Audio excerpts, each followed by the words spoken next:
คนที่ใจบุญมาโอบเอื้อเกื้อกูลรู้ค่าของบุญเก็บบัวขึ้นมาเพื่อสร้างความดีและเสริมบารมีดังว่าใช้ดอกบัวนี้บูชาพระสัมมาสัมพุทธพระ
องค์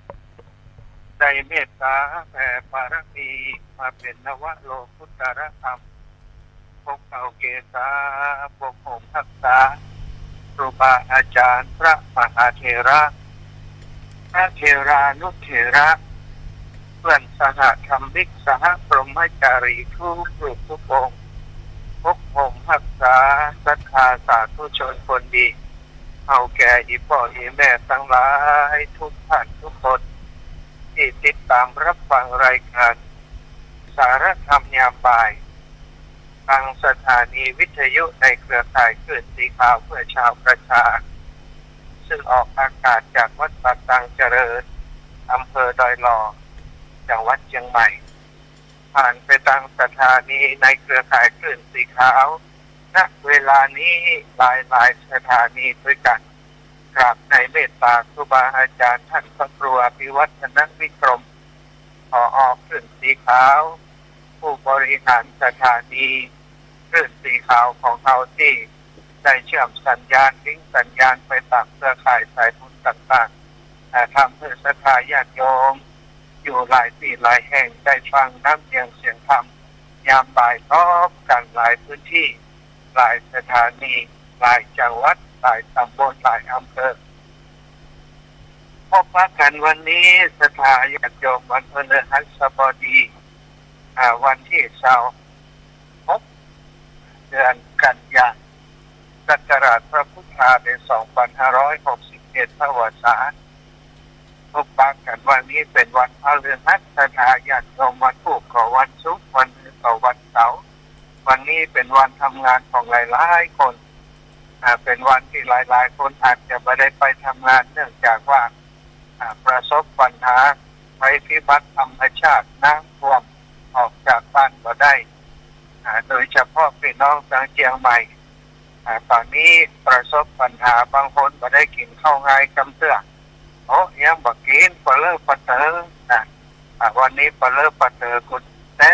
แต่ว่าสามารถจะออกจากบ้านไปซื้อกับข้าวกับปลาได้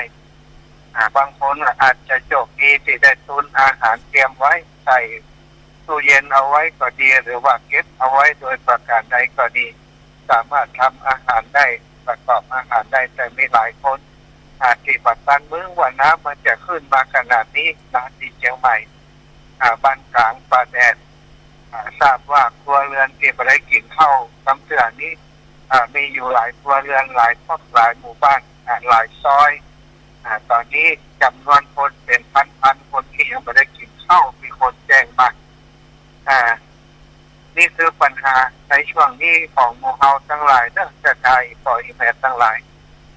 คณะที่จัดในการหยุดนี้อาตมาภาพเองก็ยังเดินทางกลับมาจากการไปช่วยเหลือผู้ประสบภัยน้ำท่วมในพื้นที่ของจังหวัดลำปางขณะนี้ที่เกาะคาเสริมน้ำแม่พริกอำเภอเถินอากาศนักเนอะบ้านต้นทงกับพันต้นทงตำบลแม่ปุ๊อำเภอเถินจังหวัดลำปางตอนนี้ขาดน้ำดื่มจำนวนมากน้ำดื่มบ่มีกินสถานญาติโยมแล้วก็ถูกตัดขาดจากโลกภายนอกเนื่องจากว่าน้ำขึ้นสูงถนนถูกตัดขาดรถเข้าไปบ่ได้การขนส่งต้องใช้เรือสถานเดียวอันนี้ที่อำเภอแม่พริกแล้วก็ที่อำเภอเกาะคาก็หลายหมู่บ้านเนอะวันนี้ไปช่วยที่นาแก้วตะวันตกเนาะตะวันนี้นาแก้วตะวันตกนี่ปลอดภัยอยู่นะสบายแต่วันนี้นาแก้วตะวันตกนี่อยู่ในน้ำแล้วสถานบ้านจองห้องหอของพี่น้องชาวบ้านนาแก้วตะวันตกฝั่งตะวันตกหดตางตะวันตกของน้ำวังตอนนี้น้ำขึ้นเฉพาะส่วนของในบ้านเกียรติมาลงอย่างโดยตัวเองแต่เจ้านี่จุดที่ลึกสูงสุดประมาณ2 เมตรที่เดินเข้าไปในซอยได้ประมาณ1.50 เมตร1.80 ถือว่าเยอะถือว่าสูงเหมือนกันเนาะบ้านเป็นอยู่ต่ำก็ทำให้พี่น้องชาวบ้านในพื้นที่นาแก้วตะวันตกนั้นมีความลำบากในการกินการอยู่และในการ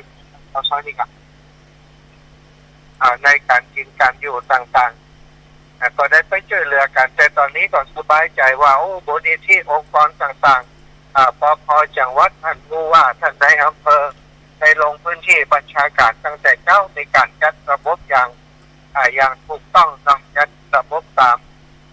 มขั้นตอนของตั้งราชการมีการเอาเข้าเอาน้ำไปลงในพื้นที่ปลอดภัย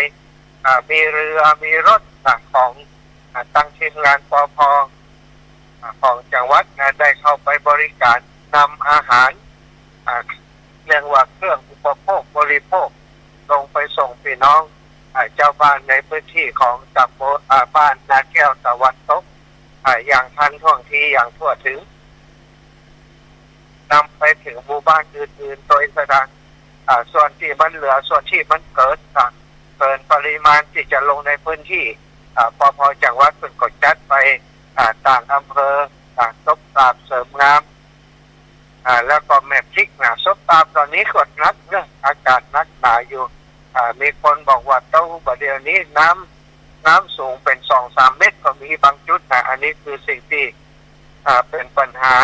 ของส่วนรวมปัญหาของหมู่เฮาที่จะต้องช่วยกันดูแลในขณะนี้ในพื้นที่ของจังหวัดลำปางของเรา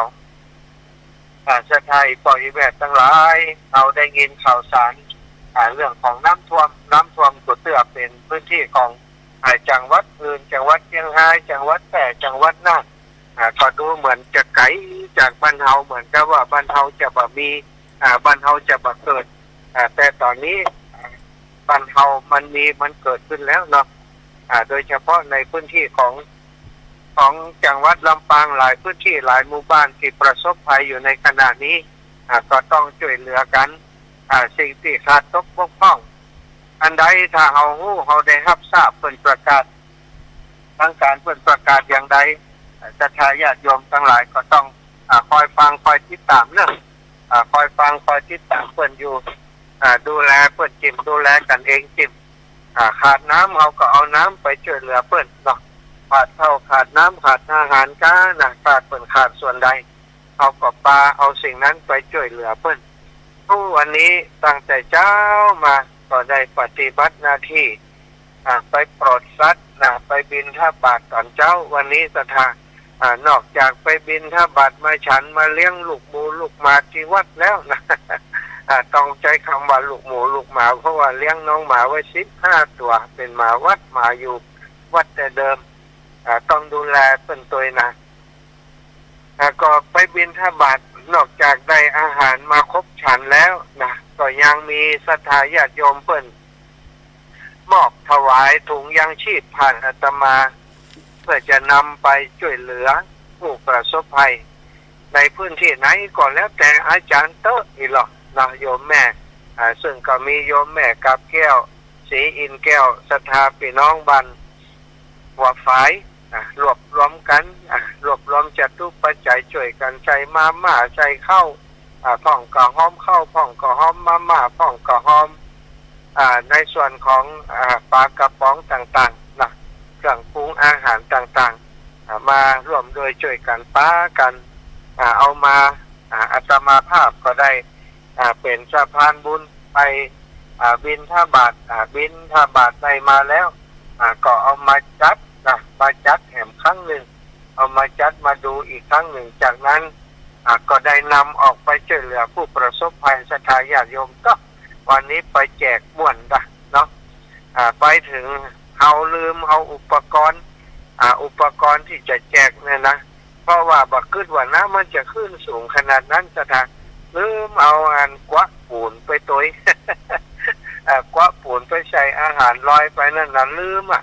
เอาไปก็เลยลืมแล้วอย่างใดศรัทธาโอ้ไปถึงปุ้นอย่างใดจะติ้วไปกำถุงไปแจกปืนมันก่อนนักนะอย่างใดมันจังไปเคอกันอยู่หันโอ้จับพอดีคนรถต่างเรือบรรทุกเรือมาจอดอยู่หันเป็นเรือพลาสติกเป็นเรือที่เป็นใจในการนั้นละอ่อนนั่งเล่นก็อย่างเนี้ยน้องสถานเรือน้อยๆนั่งได้ประมาณสัก3 คนเนี่ยกะเลยไปติดต่อเปิดว่าโอ้เรือนี้ถ้าอาจารย์อยากจะขอเอาใส่เข้าไปส่งให้พี่น้องทางไหนได้ก็เปิ่นเรือผมมาส่งให้เปิ่นครับอาจารย์เปิ่นซื้ออีนะโอ้เจ้าของซื้อมีไหนอีนะ เจ้าของที่เปิ่นซื้อเรือมีไหนอยู่ทางไหนเพิ่งครับอีว่าเดี๋ยวก็เลยพอดีถามมันแฟนของเจ้าของเรือเปิ่นก็บอกว่าโอ้ได้กะเดี๋ยวถ้าอาจารย์เอาไปส่งให้เปิ่นแล้วก่อยเอามาคืนก็ได้นะก็เลยได้เอาเรือเอาอาหารลงไปในเรือที่ได้ยืมเปิ่นไปเนาะก็ปากันเข้าไปแจกตั้งในหมู่บ้านในหมู่บ้านนี่มีซอกซอยเข้าไปลึกดูสถานน้ำก็ลึกเนอะน้ำนี่เพียงคออาตมาเดินเข้าไปเอาขยงไปตุยช่วยกันเข็นเรือเข้าไปเอาของไปแจกกล้องเตอร์เวอร์ใส่เปิดอันนี้เอาเครื่องขยายเสียงเป็นลำโพงน้อยๆไปเนาะเป็นว่าโทรโขงกะเอาโทรโขงไปก็ว่าโอ้ศรัทธาญาติโยมไปอยู่ทางไหนเนอะถ้าอยู่ในบ้านอยู่บ่ได้ออกไปกันเถอะตอนนี้เข้าป่าอาหารมาถ้าต้องการก็แสดงตัวปกไม้ปกมือมาจิ้มเนอะจะมาและทีมงานจะเอาไปส่งเนอะนะก็มีคนแมนหัวยังออกมาว่าอยู่นี่เนอะอาจารย์อยู่2 คนนี่นะก็ได้เข้าไปส่งอาหารให้เพิ่นหลายจุดอยู่สถานก็พอดีว่ามีเรืออีกลำมาก็ว่าเรือลำนี้นี่ไปช่วยอาจารย์ส่งอาหารได้ก่อนอาหารอยู่ในรถคุณนี่นะโอ้อาจารย์เดี๋ยวผมไปครับคนที่เพิ่นจะออกไปตั้งนอกนี่2 คนครับแล้วเดี๋ยวผมจะกลับมาเอาเนอะเอาจะติดไปเลยเนาะนี่เรือที่เปิดนั่นใช่เป็นเรือขนส่ง เป็นเรือขนส่งเป็นเรือเปิดห้องแบบอย่างเป็นเรืออลูมิเนียมใช่ไหมนะพลาสติกอลูมิเนียมอย่างประมาณนี้นะเรือเปาเนาะเปิดก่อนปลาไปออกไปส่งไปครับคนที่เปิดจะออกไปทางนอกก็ไปถึงไปเลาะไปตามบ้านต่างๆส่ง2-3 คนก็จะส่ง3 คนที่เปิดนั้นจะไปทางนอกนะซึ่งก็พอไปครับไปส่งเปิดแล้วก็ได้หันการทำงานของหมู่บ้านนั้นเนี่ยเปิดทำเป็นระบบดีศรัทธาญาติโยมมีศูนย์ประสานงานนะคนที่มีความเดือดร้อนอยากจะออกไปโทรเข้าศูนย์ก็แจ้งมา วอมาหาคนขับเรือ คนขับเรือพายในหมู่บ้านเนี่ยเป็นเรือเตียนโรงหมูอีกกันเนาะบริษัทอย่างสักอย่างเนี้ย เปิ่นมาประกอบธุรกิจในพื้นที่เปิ่นเอาบริจาคมอบให้กับหมู่บ้านใจในกิจกรรมต่างๆของชุมชนเปิ่นก็เอามาช่วยในเรื่องของการขนย้ายผู้คนออกไปในพื้นที่ที่ปลอดภัยขนย้ายผู้คนไปส่งตามถนนหนทางนะอาตมาก็ได้ไปหันการทำงานของเปิ่นกับต้อยเรือเปิ่นไปจนไปถึงปากซอยก็เลยลวดไปลงที่ปากซอยโอ้หันคนไปยุบออกมาอย่างนี้ล้ำเหลือไปเจอใส่ท่านนายอำเภอเกาะคาอำเภอเกาะคานี่นายอำเภอด็อกเตอร์เนี่ยกระดาษด็อกเตอร์นะเป็นด็อกเตอร์นายอำเภอเกาะคานี่ท่านนายอำเภอป้าท่านอาจารย์มาแหมแล้วป้ากันแหมแล้ววันนี้เรือผมนี่ลำเดียวเรือแหมกันเอาไปช่วยที่ตั้งอื่นท่านอาจารย์เรืออาจารย์ไปไหนแล้ววะเรืออาจารย์นี้แต่ว่าเป็นเรือของโยมที่มาจากเรือของญาติโยมที่มาจากสุพรรณบุรีนะมาจากสุพรรณบุรีเป็นเรือของญาติโยมที่มาจากสุพรรณบุรีก็พอได้จากกันเรียบร้อยเนาะกับท่านนายอำเภอกับท่านสัตดีอำเภอก็เลยได้ได้ไปไปจ๋ากับทีมงานของคุณบินบรรลือฤทธิ์เลยผลลงมาพอดียาวหลูกยีบินบรรลือฤทธิ์เอกพันธ์บรรลือฤทธิ์คนไทยคุณท็อปเปิ่นมากับทีมงานของเปิ่นหลายคนมีดาราลูกหล่อหันคนบอกว่าจับเปิ่นนักนะก็มาด้วยกันท่านผู้ว่าปฟจังหวัดคุณหมอหน่วยงานต่างๆก็พากันมาในพื้นที่ทีมงานของคุณบินบรรลือฤทธิ์ก็ลงเอาของไปแจกข้างในชุมชนเข้าไปในซอยที่มันลึกเข้าไปน้ำมันลึกเนาะมันก็พากันเข้าไปซึ่งอาตมาภาพก็ได้ไปหันการทำงานเปิดวันนี้ได้หันการทำงานของทีมงานของคุณบินแล้วเข้าท่าแต่นะอยากจะได้ทีมงานอย่างเปิดรู้เปิดเอาของลงใส่รถใส่เรือเอาซอยไหนที่มันสูงบอกก็สูงตัวใดเอารถเขาใดมีความมาได้มันมีสักที่วะเปิดกันเลยเอาขึ้นเรือเอาใส่เรือเข้าไปคุณบินคุณเอกพันธ์ก็ปากันร้อยคอลุยน้ำไปเอาของไปแจกของไปส่งพี่น้องเจ้าบ้านติดอยู่ในบ้านในเรือนในพื้นที่ของบ้านนาแก้วตะวันตกนะคะเปิ่นทำงานเปิ่นเข้าไปตามซอยต่างๆแล้วอาตมาก็เลยบอกทีมงานว่าทีมงานใหญ่เปิ่นมาแล้วเอาของอุปกรณ์เครื่องมือเปิ่นพร้อมของเฮานี้อุปกรณ์เฮาพร้อมเกลือเฮากล่อมมีคนช่วยแบกกล่อมมีคนทำข่าวกล่อมมีไปเอาปลากันไปเตอะนะปลากันออกเดินทางต่อออกเดินทางต่อมาออกเดินทางไปต่อก็เลยไปจากบ้านนาแก้วตะวันตกไปบ้านจอมปิงสถานตลอดเส้นทางก็ได้มีโอกาสเอากับข้าวกับปลาไปส่งให้เพื่อนวันนี้มีคนอยู่ก็นะเพื่อนก็ว่าอยู่เจ้ากี่คนเอาก็เพื่อนก็บอกว่าอยู่3 คนของ4 คนของเอาพระเจ้านะเพื่อนก็มาครับหลายคนขอบคุณแล้วขอบคุณแหมก็เลยบอกว่าขอบคุณผ่านไปทั้งพุ่นไปเนอะเนาะคุณโยมญาติโยมพี่น้องบนหัวฝาและศรัทธาญาติโยมที่ฮอบพระใจมาระหว่างที่ก่อนจะมาอาจจะมาจัดรายการทางวิทยุค่ำคืนที่ผ่านมาก็มีไลฟ์สดนี่ก็มีคนหางานเจนมาทำกับติดตามแล้วก็ช่วยโอนปัจจัยมาบางคนก็100-200บางคนก็20-30นะหอมกันมาก็พอได้ปัจจัยเป็นค่าน้ำหมกน้ำมันช่วยเหลือ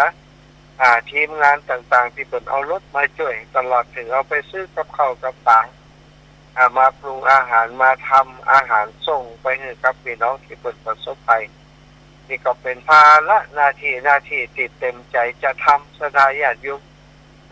หมู่เฮาทำคุณงามความดีทำโดยบ่ต้องหวังผลเลี้ยงบ่ได้หวังว่าจะได้เป็นนั่นเป็นนี่ทางการเมืองก็ดีบ่ได้หวังว่าจะเติบโตเจริญเติบโตในตำแหน่งหน้าที่ก็ดีแต่บ่ได้หวังตรงนั้นเนาะหวังว่าวันนี้ชีวิตมีอยู่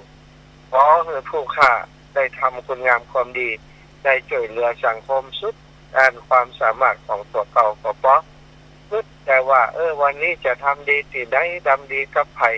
ทำอะไรอย่างที่มันเกิดประโยชน์แก่คนนักคนหลายโอกาสที่เกิดน้ำท่วมนี้หลังจากน้ำท่วมมันก็ไม่ได้มีสุดสีนะมันก็มีช่วงระยะเวลาหนึ่ง10 วัน20 วันอาจจะประมาณนี้ถ้าภาคเหนือเฮานะก็คงจะอีกประมาณเห็นสัก10 วัน20 วันเนี่ยหลังจากนั้นก็ใจเหือดใจแห้งจะหมดละในช่วงวิกฤตนี้พี่น้องลำบากก็ต้องลงไปช่วยถ้าเฮาบ่ลงไปช่วยบ่ให้การสนับสนุนบ่ช่วยเหลือซึ่งกันและกันก็คงจะอยู่ยากอยู่ลำบากเพราะคนที่ประสบภัยโรงพยาบาลบ่ได้ก็ดีอยากกินยาครบบ่ได้ก็ดีจะครบใจฉันจะกินอย่างไรสถานเอาไปแจกเป็นครั้งหนึ่งกี่คนนี่นะบ่ได้ว่ากี่คนแล้วก็กี่มื้อนะถ้ากี่คน3 คนเนี่ย3 คนกี่มื้อ3 มื้อ3ก็9ต้องคือเป็น9แต่ทีนี้เขาก็บอกว่าเพิ่นอยู่กี่คนเพิ่นต้องการต่อได้ก็จำเป็นจะต้องลงพื้นที่ไปสอบถามไปไปจากับเพิ่นไปมือกำลังใจเพิ่น2 วันมาแล้วสถาที่มีโอกาสได้ลงพื้นที่ได้ทำงานอย่างเต็มที่ได้ไปช่วยสถาญาติโยมเพิ่นอย่างเต็มที่ก็คือได้ลงไปลุยด้วยตัวเองแต่วันนี้ก็เปียกสอบเสกมานะเปียกมาเหมือนกันเนาะ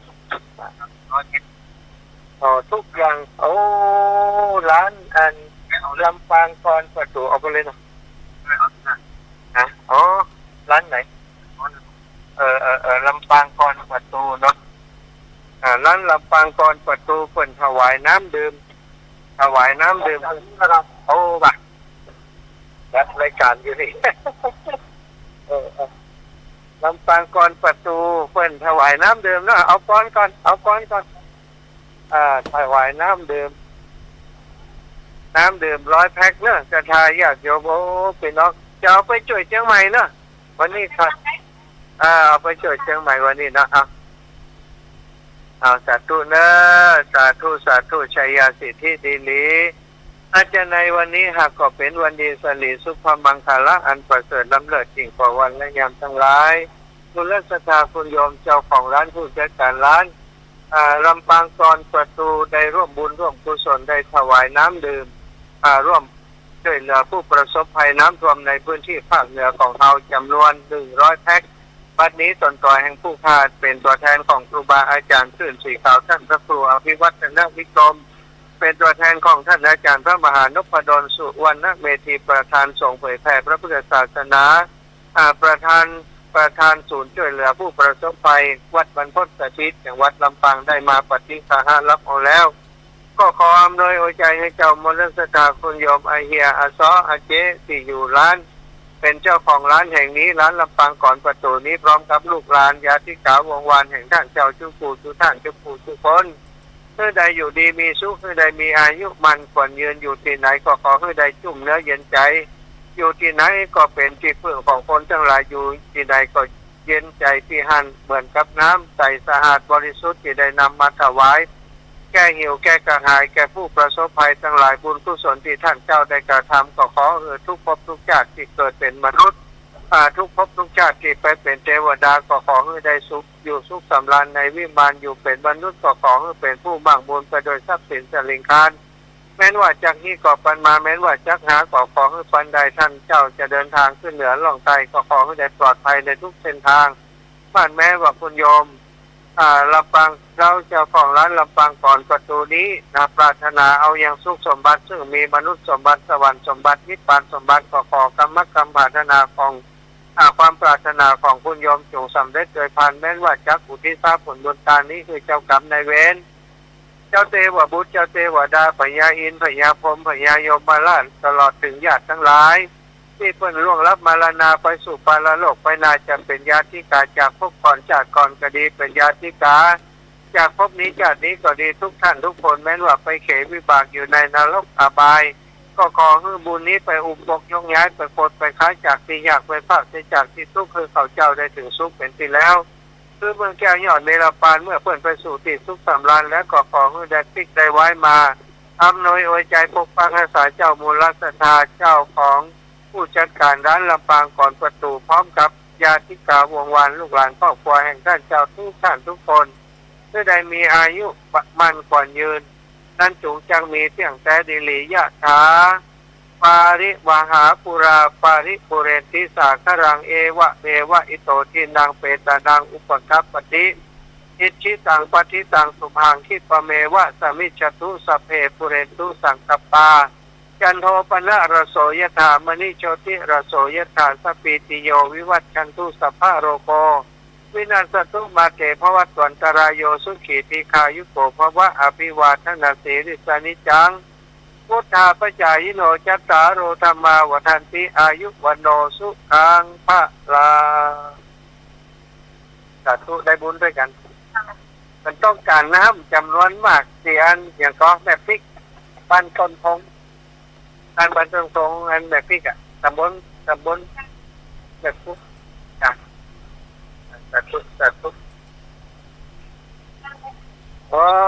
สาธุขอบคุณหลายๆดีสาธุสายอยากจบโอ้เหมือนได้ร่วมบุญร่วมกุศลด้วยกันเด้อขณะนี้เป็นรายการสดเนอะจะทายญาติโยมที่อาตมาภาพได้จัดสาธุไปต่างก่อนเนาะไปต่างน้ำก่อนเนาะไปต่างน้ำก่อน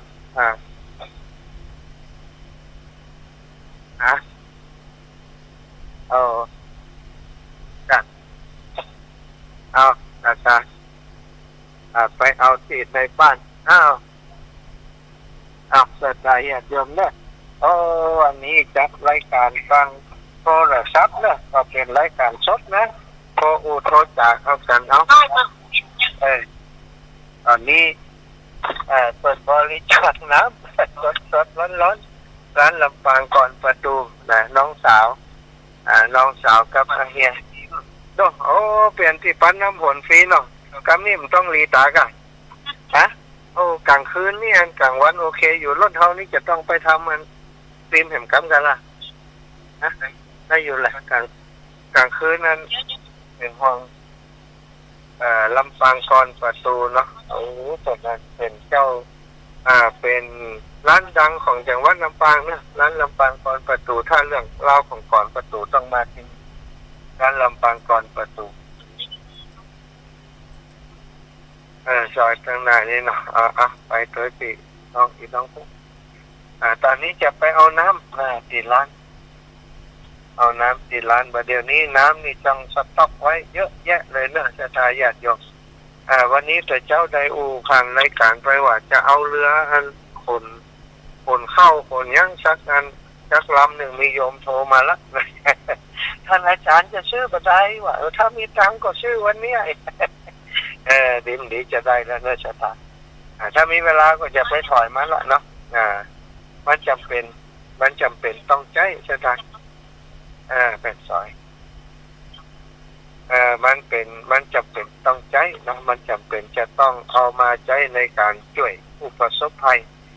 เอาเบาๆเพราะว่าเขาคงบ่ได้เน้นว่าจะต้องขี่เรือไปเนาะเน้นว่าจะเอาใส่ของใกล้อย่างก้าวไปอีเป็นต้นเอาไปช่วยเปิ้นไปหันเปิ้นได้ว่าเปิ้นมีเรือแล้วมันเท่ดีนะเราจะทายญาติโยมเนี่ยจะไปเอาน้ำก่อนก็ขอบคุณครับสุดท้ายพ่อแม่ที่อยู่ทั้งบ้านทั้งจองติดตามการทำงานของอาตมาแล้วได้ช่วยเหลือได้โอนปัจจัยมาช่วยเนาะหลายคนก็โอนปัจจัยมาช่วยมาสนับสนุนอาตมาทำงานได้อย่างคล่องตัวตะกี้โยมแม่เดินเป็นทีมวางก็ได้โอนปัจจัยมา300 บาทเอาตามแต่อัธยาศัยท่านอาจารย์จะไปช่วยที่ไหนก็ตามสะดวกเลยนะก็ ต้องขอบคุณเนาะแม่จันเพ็ญทิพย์วางแม่จันเดือนใจที่ก็โยมแม่ที่เพิ่นห้างเพิ่นเมตตาต่ออาตมาและท่านอาจารย์พระครูอภิวัตรตูลูกนะอันนี้ก็คือจากการทำงานในสถานญาติโยมคนเฒ่าคนแก่เพิ่นหันการทำงานของครูบาอาจารย์และของอาตมาศรัทธาเลื่อมใสก็มาช่วยเหลือมีปัญหาอะไรอย่างก็คอยมาช่วยนะโดยเฉพาะช่วยสนับสนุนเป็นการใช้จ่ายการทำบุญสุนทรทานจากกินการทานต่างๆคนได้ช่วยเหลือมาโดยตลอดต้องขอขอบคุณและก็ทุกท่านทุกคนโดยอย่างที่กล่าวนามไปวันนี้นี่ตะกี้นี่ก็คือแม่กับแก้วสีอินแก้วพี่น้องบ้านหัวฝายเปิดเอาไปบิณฑบาตแต่เจ้าได้เป็นลำรถนะฮะวันนี้เลยกระเป๋าเบาไปเลยบัดต้องไปซื้อคนเดียวนะแต่ว่ากระเป๋าแห้งวันนี้กระเป๋าเบาแต่ว่ากระเป๋าแห้งหมดเลยเหลือสักบาทนะซื้อของซื้ออะไรอย่างวันนี้นี่บัดได้ซื้อแต่ว่าต้องนำไปส่งประกอบเป็นอุปกรณ์ต่างๆน้ำมันการใช้จ่ายส่วนนี้ก็มีส่วนหนึ่งส่วนของที่จะไปซื้ออาหารก็ตัดไปเพราะว่าโยมแม่กับแก้วสีอินแก้วและทีมงานของเพิ่นได้จัดสรรคือหมดเลยสถานทำเป็นถุงยังชีพเอามาให้กับอาตมาเป็นที่เรียบร้อยนะแพ็คของใส่กล่องใส่อย่างให้เรียบร้อยก็ต้องขอบคุณเนอะพี่น้องบ้านนั้นบ้านหัวฝายเป็นอย่างสูงที่ได้ช่วยกันเราเป็นสะพานบุญเป็นผู้นำบุญเป็นสะพานบุญทำเพื่ออาตมาและทีมงานบัดต้องไปซ่อหาซื้อข้าวซื้อของเพิ่มเติมแฮมแล้วก็มีโยมน้องฟองปินแต้มคมน้องสาวพร้อมกับครอบครัวและญาติธรรมของเพิ่นช่วยกันแต่เจ้าทำน้ำพริกเนาะเอาน้ำพริกมาจ้ะน้ำพริกเนี่ยน้ำพริกอีเก๋นะอีเก๋นี่เป็นน้องอีแก้วนะเพิ่นพูดแต่ว่านี่ว่าน้ำพริกอีเก๋มันมีปีไหนวะเอาถามว่ามันอย่างไรน้ำปีมันเป็นอย่างน้ำพริกหอมก็บะใจอีแก้วเป็นว่าอีเก๋ก็อีแก้วปีกับน้องนะน้ำพริกอีเก๋เป็นน้องน้ำพริกอีแก้วก็ได้น้ำพริกอีเก๋ไปร่วมเป็นตัวหนังสถานวันนี้โอ้หน่อไม้อะไรอย่างของกินเมืองนี่มันแปลกเรื่องสถานอันเอาจิ้นปิ้งไปกับอันน้ำพริกอีเก๋ไปส่งเพิ่นจะเอาอันใดแม่เหลือ2 อันจิ้นปิ้งกับน้ำพริกอีเก๋เอาน้ำพริกอีเก๋ว่ะโอ้เป็นว่ามักนะเวลาติดอยู่ในน้ำนี่มึงขันอย่างก็ยากนะถ้าอยากกินหน่อไม้หลายวันแล้วก็เพิ่นก็เอาไปได้กินได้บริโภคก็ดีใจซะท่าเอาอาหารไปให้เพิ่นเนี่ยโอ้มันเป็นตามม่วนเนอะไผบ่ได้อันทำลงทานไผบ่ได้บริจาคเข้าของรองเนี่ยบ่ตะไปช่วยเหลือผู้ประสบภัยมันมีความสุขใจเนาะหันเพิ่นได้กินงมนะโอ้ม่วนใจสุขใจบางคนนี่ขับเข้าคอไปปุ๊บเดินไปก็กินไปเป็นตาที่อินดูเป็นตาที่หันเพิ่นแล้วก็เป็นตาที่ม่วนใจเฮาจุ่มใจหันเพิ่นได้กินนะท่านวันนี้โชคดีเฮาไปเจ้านะอาตมานี่เน้นทุกครั้งที่ออกไปบริจาคโรงทานไปเจ้าถ้าขวายมันตันเขานะบัดตันคนอื่นที่เขาไปมันลุ้น ว่าเดียวกลายเป็นว่าคนอื่นไปบ่ลุ้นเนาะจ้ะเอานี่ไปเจ้าไปก่อนก็เลยเพิ่นได้กินของเฮาล่ะคนที่ไปบ่ลุ้นอาหารจะล้ำกว่าเฮาก็จังเถอะเนาะคนอื่นเพิ่นบ่ได้กินด้วยนะเพิ่นก็ได้กินอาหารของเฮาที่เฮานำไปก็ต้องขอบคุณนะกับคนที่เพิ่นอุตส่าห์ทำอาหารให้ตั้งแต่ตอนเจ้าเนาะโยมแม่กามแก้วสีอินแก้วพร้อมกับทีมงานของอีแม่ทุกคนทุกท่านเนอะที่ได้ช่วยเหลือนำเข้าห่อเข้ากล่องพร้อมกับของใช้ต่างๆเนี่ยเอามาช่วยอาตมาภาพแล้วก็ทางทีมงานจะได้มีของไปบริจาคไปแจกนะครับพี่น้องผู้ประสบภัยขอบคุณทางทีมงานของปภ.จังหวัดลำปางท่านนายอำเภอเพาะคาแล้วก็ทางเจ้าหน้าที่ของอบต.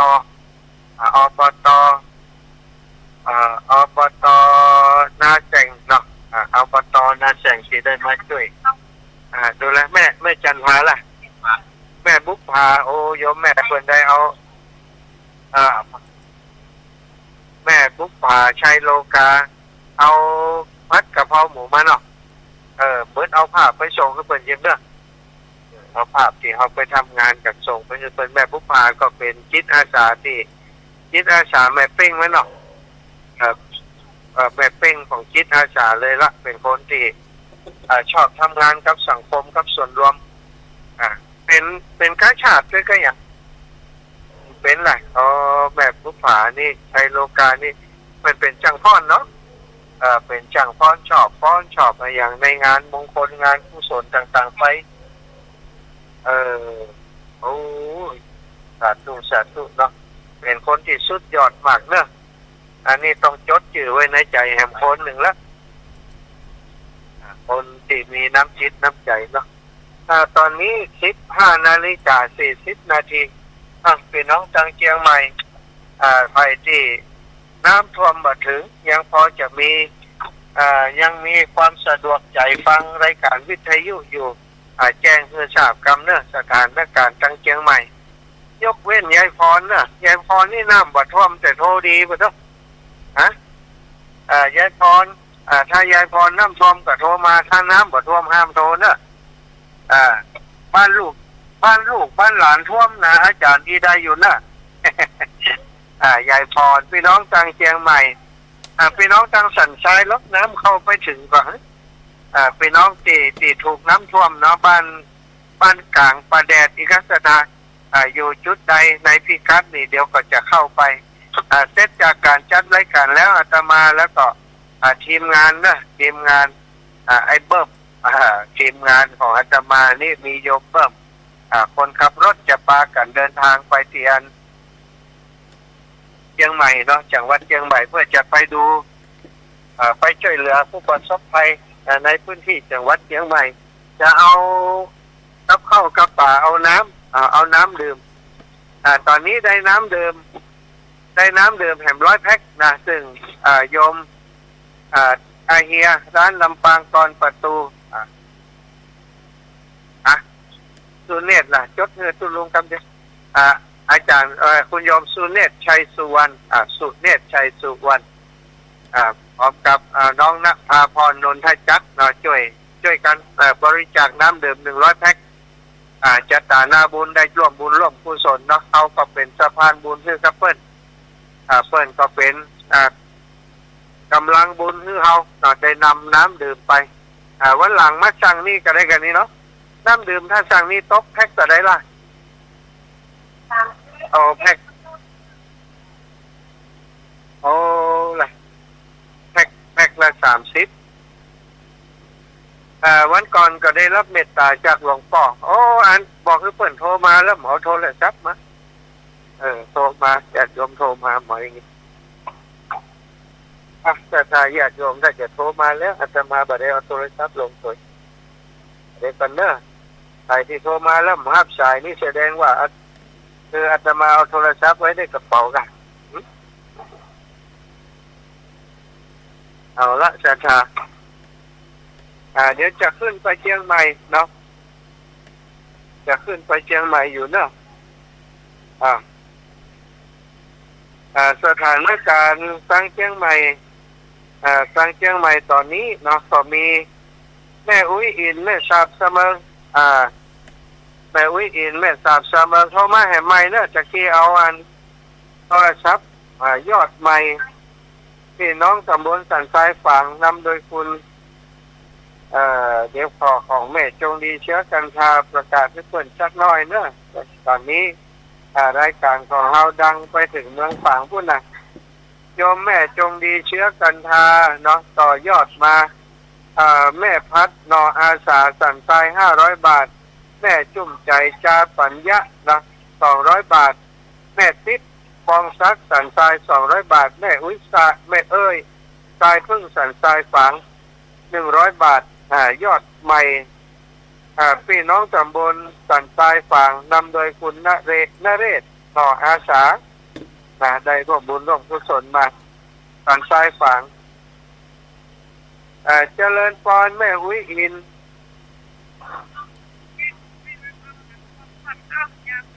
โอ้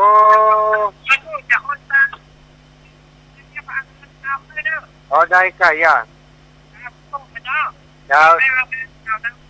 วันฮื้อก็ได้แหม่มได้ก็ได้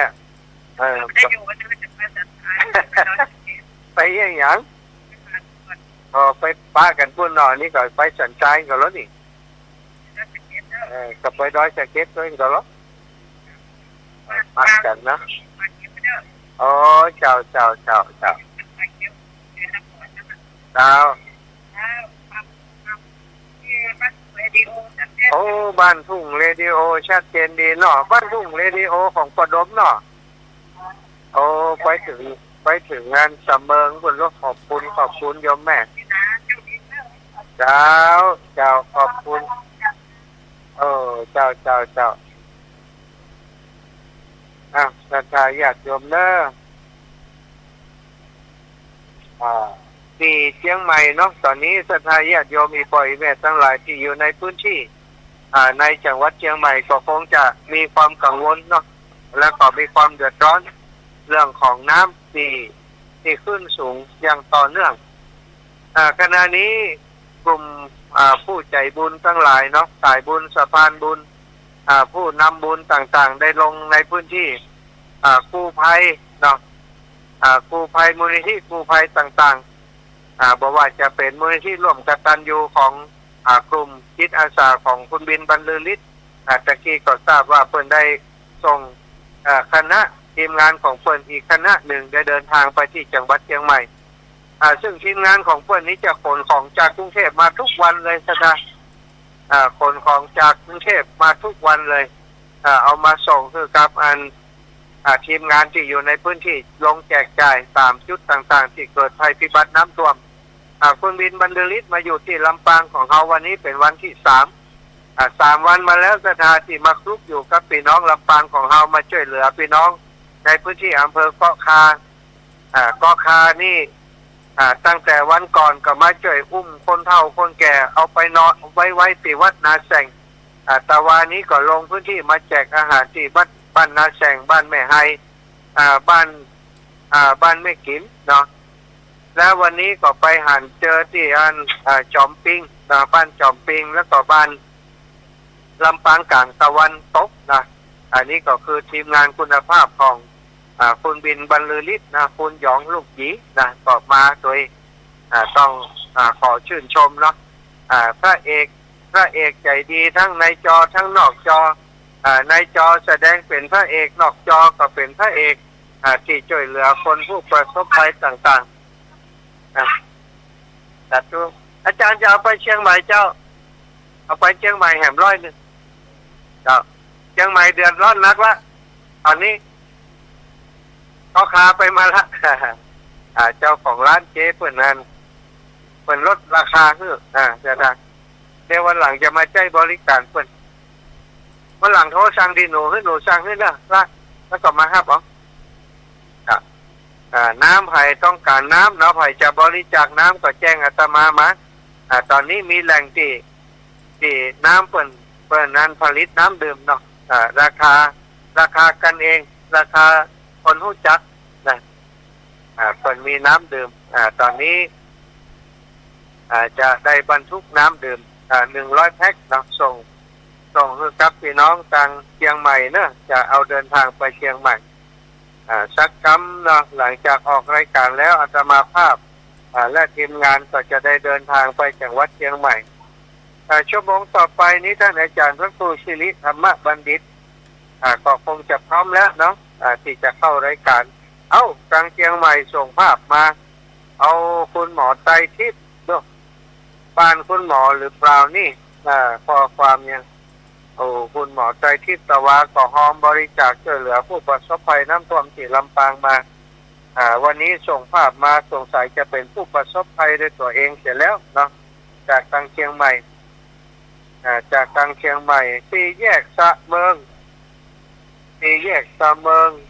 น้ำปิงที่ตามที่ภาพขณะนี้อยู่ที่เชียงดาวคาดว่าอีก6 ชั่วโมงคงจะมาถึงเชียงใหม่นะครับน้ำแรงขนาดที่สะเมิงเนาะอันนี้ก็ถึงเชียงใหม่เรียบร้อยแล้วแหละตอนนี้นะเชียงใหม่ก็เจอนักแม่บุญศรีทรงศรีสกุลก็ได้ แจ้งเข้ามาในกลุ่มนะโยมน้องสมจิตอินทรวิจิตรโยมน้องสมจิตอินทรวิจิตรเป็นสะพานบุญเป็นผู้นำบุญแจ้งให้ทราบว่าตอนนี้มีผู้ให้หอมร่วมบริจาคมาซึ่งก็มีไข่ท่องมาประกาศก่อนเนอะ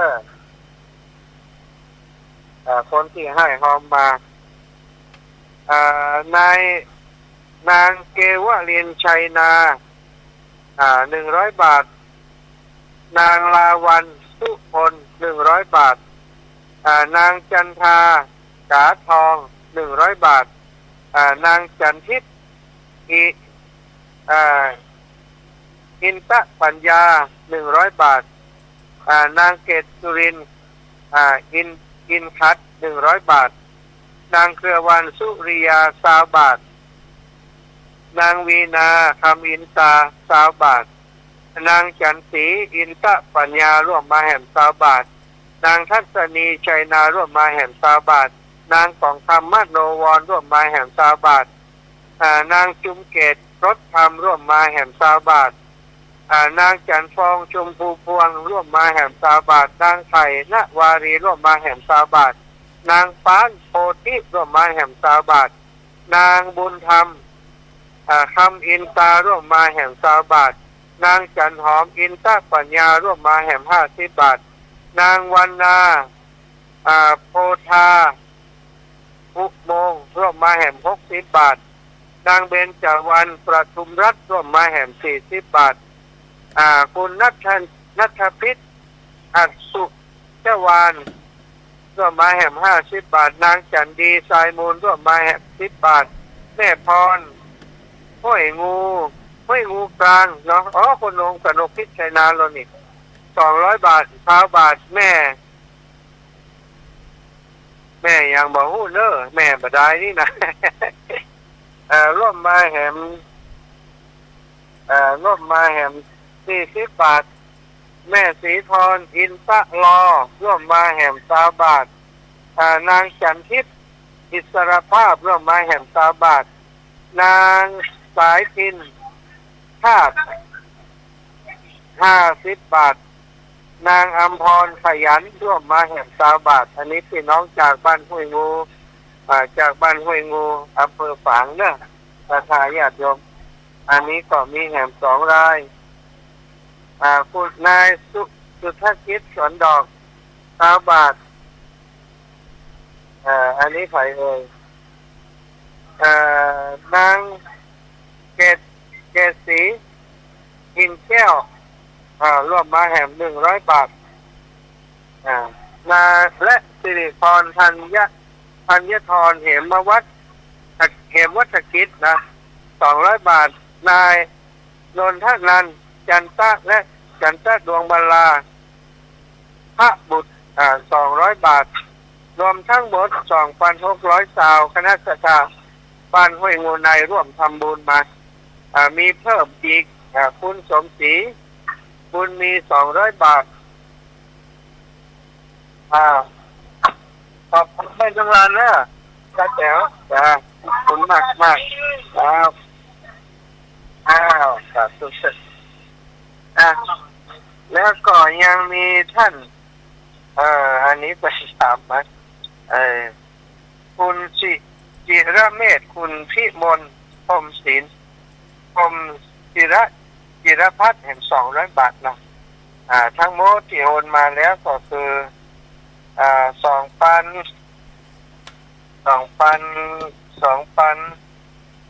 600 บาทแล้วก็อีกชุดหนึ่งก็โอนมาแห่ง400 บาทแล้วก็เป็น3,000ไป3,000กับแห่ง20 บาทพี่น้องบ้านห้วยงูไหนสาธุอนุโมทนาบุญด้วยนะมีความลำบากที่ไหนเขาก็ช่วยกันเนาะคนละเล็กละน้อยช่วยกันก็จะเป็นร้อยเป็นพันไปในที่สุดก็ทายาทโยมก็ขอขอบคุณกับจิตใจอันเกิดบุญเป็นกุศลที่ศรัทธาท่านเจ้าทุกท่านทุกคนได้ร่วมโดยช่วยกันกับทีมงานของอาตมาภาพเนาะก็ขอขอบคุณเป็นอย่างสูงตอนนี้เนาะเปิดสายที่ศรัทธาทางเชียงใหม่แล้วก็อันนี้ไป โอ้ดังโชโกอยู่โอ้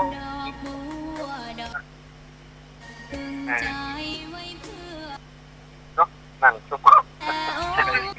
อ่าแล้วเรื่องจะทายปล่อยแบรนด์ต่างหลายที่ตามและฟังแล้วเป็นน้องเชียงใหม่ตอนนี้ก็คงจะอยู่ในช่วงอาการที่ตกใจเนาะหวาดผวากันก็คงจะมีคนฟังวิทยุบัดต่อใดนะส่วนคนที่ฟังอยู่นะต้องการจะเจอพี่น้องเชียงใหม่ขณะนี้อาตมาจะได้เดินทางไปที่เชียงใหม่ได้มีน้ำดื่มมาตัวรับเนาะน้ำดื่มเอามาตัวนี้100 แพ็คแล้วก็จะไปดูกระเป๋ากระเป๋าส่วนหนึ่งนำไปช่วยเหลือตอนนี้ทีมคนใจบุญปะกันได้บังเอิญแล้วก็พบหากันตอนนี้เพิ่นเอาเรือไปละได้ช่วยดูแลเพิ่นตอนที่เพิ่นอยู่ลำปางตอนนี้เพิ่นเอาเรือพุทธยามอนกับปุณบุรันจากสุพรรณบุรีตอนนี้ได้ล่วงหน้าไปก่อนเอาเรือไปหาทีมงานที่บ้านตำบลป่าแดดเนาะที่เจอน้ำท่วมเยอะแล้วก็ต้องการเรือเข้าไปส่งอาหารในหมู่บ้านในชุมชนตอนนี้คนเดินทางไปละอาตมาจะเดินทางติดตามไปออกไปป้ากันที่เชียงใหม่เจริญพรแม่สุแก้วแม่สุแก้วฟังอยู่เนาะเป็นผู้ประสบภัยเรื่องยังเข้าหน่อยเรื่องมาแล้วเดี๋ยวได้จุ่มน้ำแน่นอน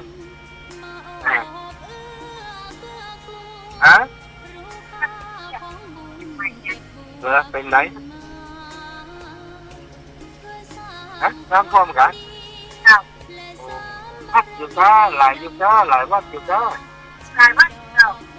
เองเนี่ยเราก็ต้องช่วยกันดูแลพ่อกันไปเนาะเดี๋ยวจะเข้าไปนะสาธุแม่สุแก้วคำอวดอันนี้ก็หอมมาแล้วนะหอมมาทุกครั้งนะหอมมาทุกรอบเสียตมาเป็นนำบุญนำศรัทธาญาติโยมทำกิจกรรมที่เป็นบุญเป็นกุศลเป็นต่อหอมมาโดยตลอดญาติโยมเอาละ15:57 นาทีศรัทธาญาติโยมที่อยู่ทางเชียงใหม่เนอะที่อยู่ใกล้นั้นก็คงจะเตรียมตัวแล้วก็ทำตามที่ต่างๆเป็นประกาศเป็นบอกไว้เนาะของที่จำเป็นที่มีค่าเขาเอาไว้ที่สูงหรือว่าเอาออกมาจากบ้านเอาไปฝากไว้ในที่ปลอดภัยส่วนของอะไรอย่างที่มันนักหนาเกินไปเอาขึ้นสูงมาได้ก็คงจะต้องปล่อยไว้เอาเฉพาะของสำคัญไปเก็บไว้ก่อนช่วยเหลือกันและก็เฝ้าระวังกันอยู่สำหรับคนที่ทำการทำงานเนาะหลายคนก็ทางหน่วยงานต่างๆคนก็คือลาเพื่อจะดูแลทรัพย์สินสามารถลาได้เนอะบางคนก็เดือดร้อนว่าน้ำท่วมไปทำงานก็บ่บ่นอกบ่นใจหน่วยงานเป็นก็เข้าใจจะได้แจ้งให้เป็นทราบแล้วก็บ่มีภัยที่จะมาบีบบังคับเขาได้เนาะในภาวะที่เกิดภัยธรรมชาติเกิดวิกฤตอย่างอีกตอนนี้ก็ขอบคุณกับทุกท่านทุกคนที่ติดตามเนอะตอนนี้ก็คือเวลา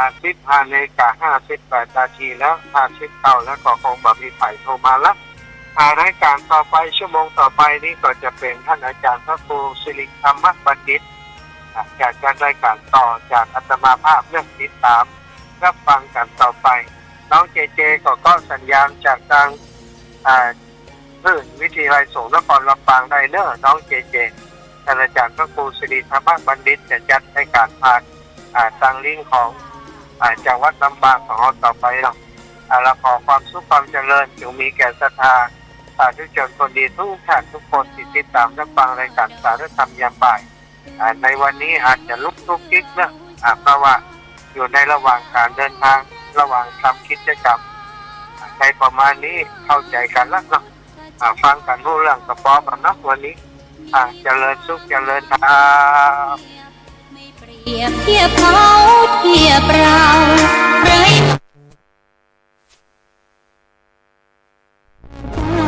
ก็คือดอกบัวด้วยความสัตย์ซื่อ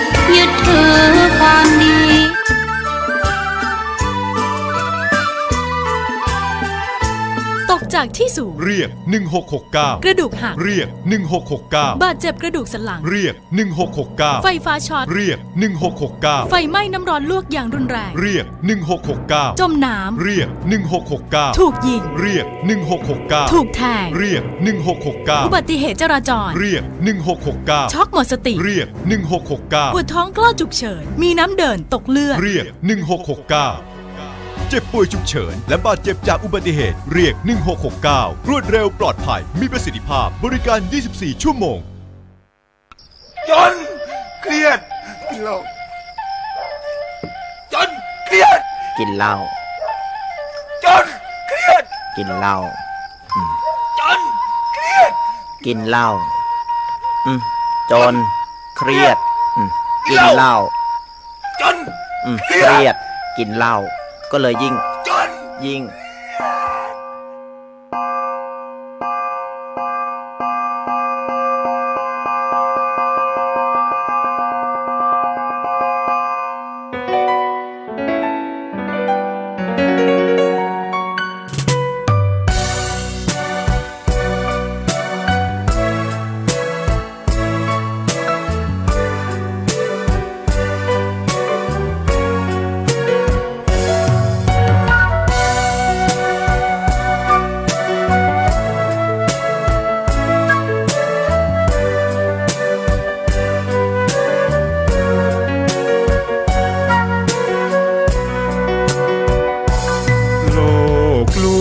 ชวนให้คิดอนิจจังทุกสิ่งไม่ยั่งยืนจีรังย่อมผุพังตามกาลเวลาจะฝืนให้ยั่งยืนจนสิ้นโลกาอย่าได้หวังดังปรารถนาองค์พระพุทธาท่านตรัสสอนไว้เกิดแล้วคงไม่แคล้วต้องชราแก่อาคราวแก่สมปัญญาทั่วภารามีถมไปเจ็บทุกข์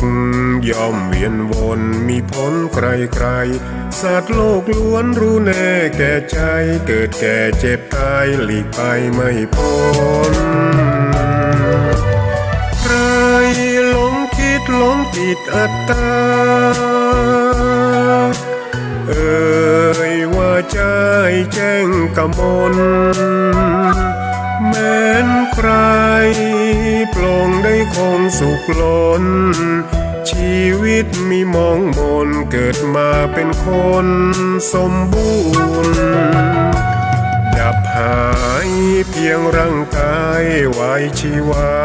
แต่กุศลผลกรรมทำมาย่อมแปลงค่ากลายเป็นทุนส่งผลให้ทุกคนเวียนวนไม่สูญสุขและทุกข์เป็นไปตามทุนที่พวกคุณได้ก่อทำมา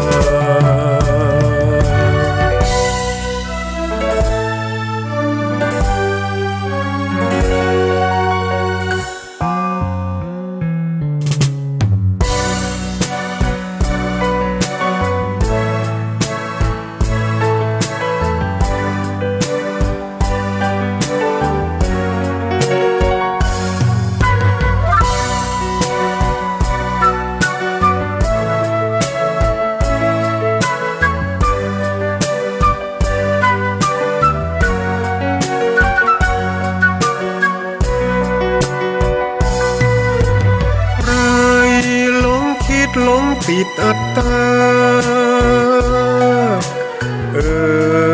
ว่าใจแจ้งกมลแม้นใครปลงได้คงสุขล้นชีวิตมีมองมนเกิดมาเป็นคนสมบูรณ์ดับหายเพียงร่างกายไว้ชีวาแต่กุศลผลกรรมทำมาย่อมแปลงค่ากลายเป็นทุนส่งผลให้ทุกคนเวียนวนไม่สูญสุขและทุกข์เป็นไปตามทุนที่พวกคุณได้ก่อทำมา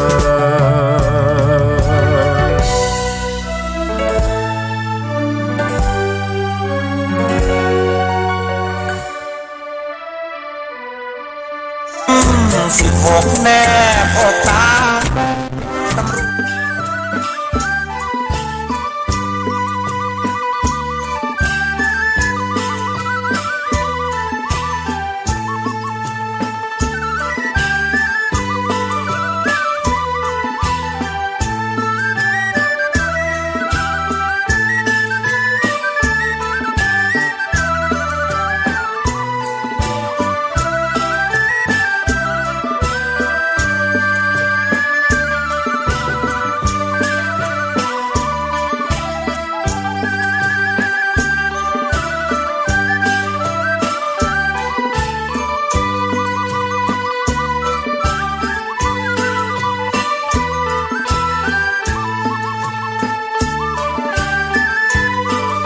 ผู้ครอง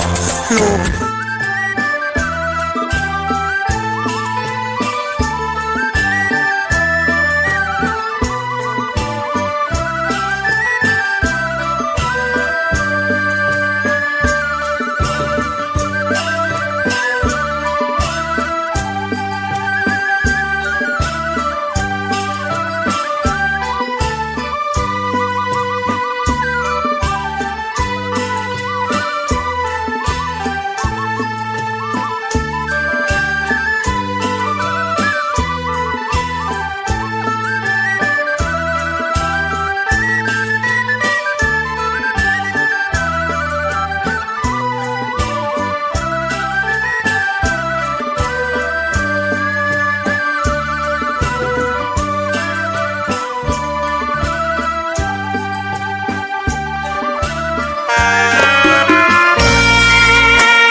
ดอกบัวดอกหนึ่ง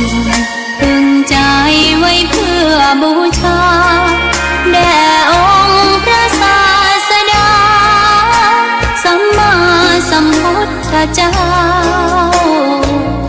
มีความงามเงียบไม่เปรียบเทียบเขาเทียบเรา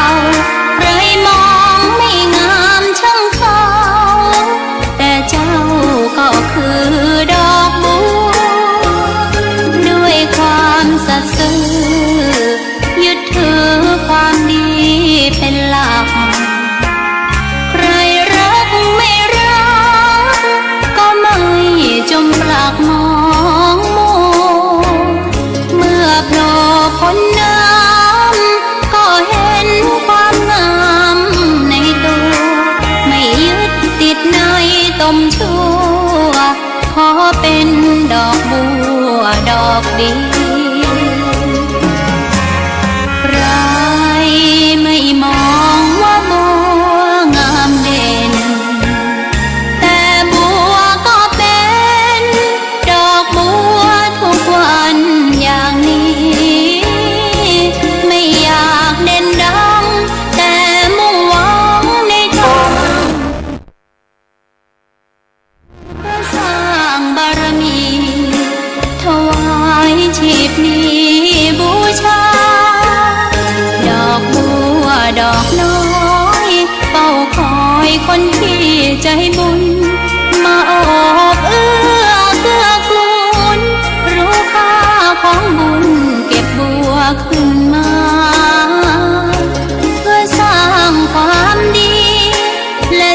ถวายชีพนี้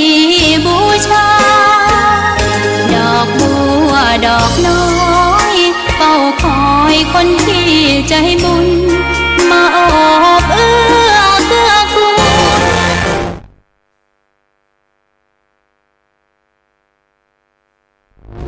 เพื่อสร้างความดี และเสริมบารมีดังว่า ใช้ดอกบัวนี้บูชา พระสัมมาสัมพุทธ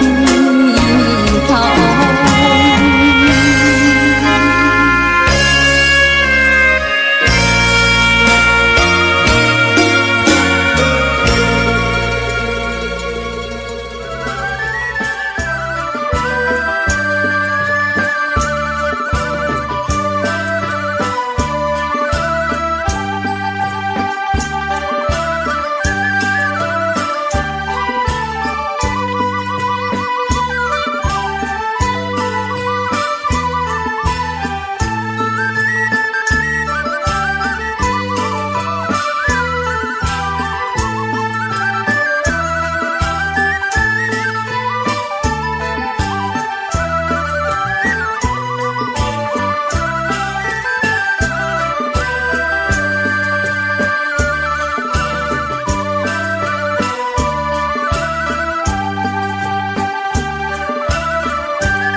น้ำบ่ยังสากำน้ำลอยล่องหอยไหลมาเลี้ยวโอยบ่มีเนินจาบ่ถึงชั่วโมงน้ำแดงเป็นเปลวมันมากำเดียวเอาไหนบ่ได้พอตำบลตับเต่าละเมืองเทิงตันไทยขวบพุทธนะท่านใดน้ำไหลมาปังพอตั้งน้ำอิงที่บ้านยังป่าตาลน้ำไหลล่องตังเข้าจอเข้าบ้านเอาไหนบ่อตันมันมาโวยแต่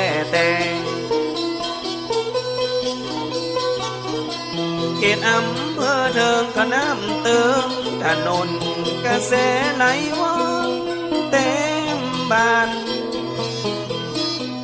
น้ำอิงน้ำเหงาน้ำเล่าไหลลำลุ่นออกฝั่งน้ำเต็มกลางควงลาดว่าตึงรถนะตึงคนโจมที่จากกันเพราะเอาอย่างบัดดันมันไหลลงน้ำดันแสนที่สงสารทรมานใจลำตั้งเขตผู้สาวน้ำก็ปังถนนมันจองหูคนน้ำวนไหลดันเป็นต้องเป็นนาน้ำท่วมทั้งนั้นเสียหายเปปังหลายหลังคาเฮือนน้ำมันมาเร็วล้ำตึงบ่มีในเหมือนปังบ้านปังเฮือนให้นาตากาสมบัติโอคาพอไหลล่องน้ำผู้ทกกะไผน้ำไหลนองหลวงตั้งสายเมืองปุงก่อขึ้นมาทวงช ชียงม้วนเมืองนั้นเต็มลานล้วนล้วนน้ำปีน้ำพวนไหลแตกตีฟองตั้งดอกคำไตกระน้ำปัดนะเขาของไหลตยน้ำนองไปเหี่ยบ่อน้อยมาหอมาคอยมันหายซอยเหี่ยเพอใส่ตังเพียงแก่นกระท่วมนักก็เหมือนกันดอยโปดดอยปังน้ำหลังไหลคอนเอ็นดูเจนล้ำมาตึงปีตึงน้องน้ำท่วมหน้าดองจนมาจูดองเสียหายกันนักห้องปอหน้ามองเสียเขาเสียของน้ำน้องท่วมบ้านยังมาสงสารในใจให้ลำ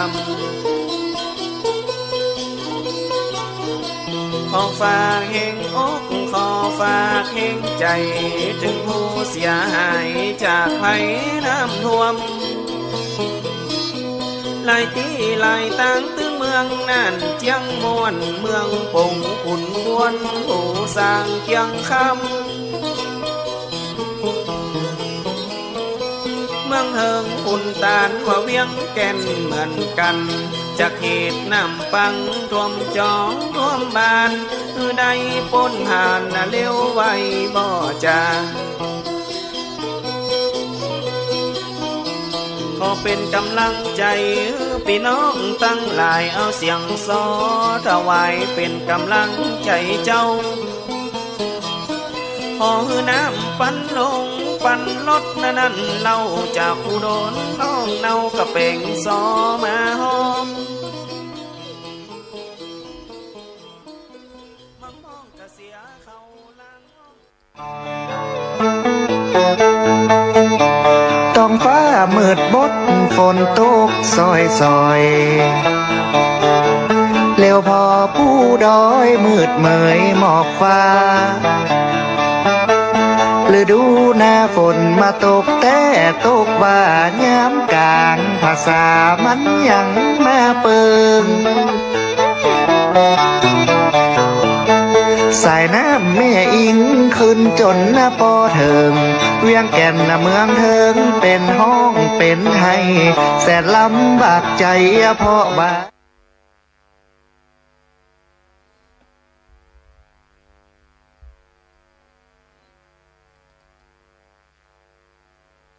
ศรัทธาญาติโยมรอแป๊บหนึ่งได้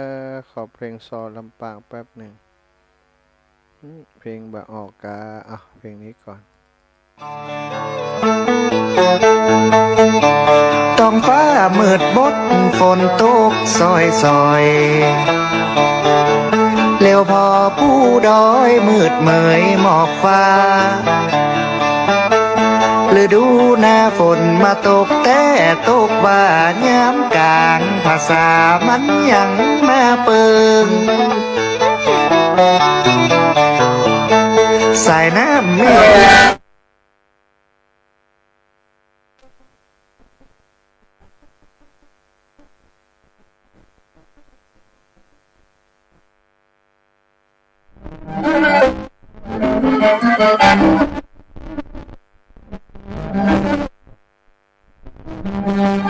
สายน้ำ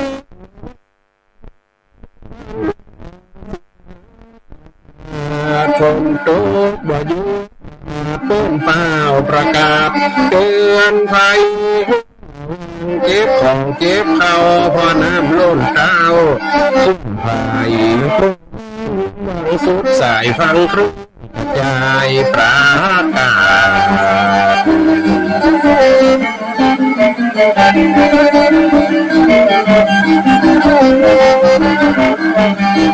เล่นปล่อยคนมันเกินอัตตาหลายลูกบาดพี่น้องว่าป่าว่าเพื่อนจางต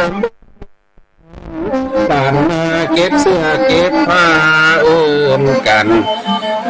ยิ้วข้อมาประสานตอนนี้น้ำมันหลายเ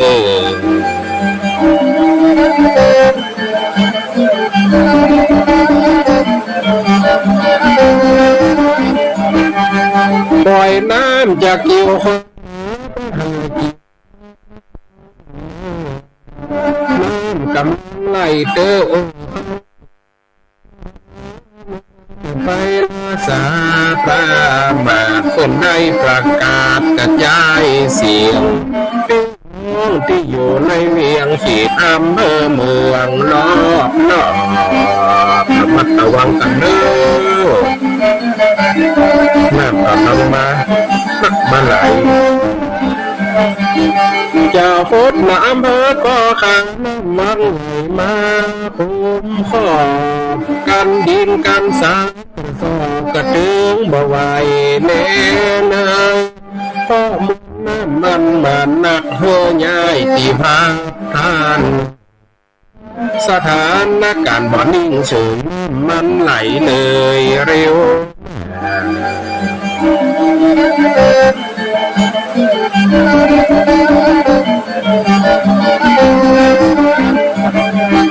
หมู่บ้าน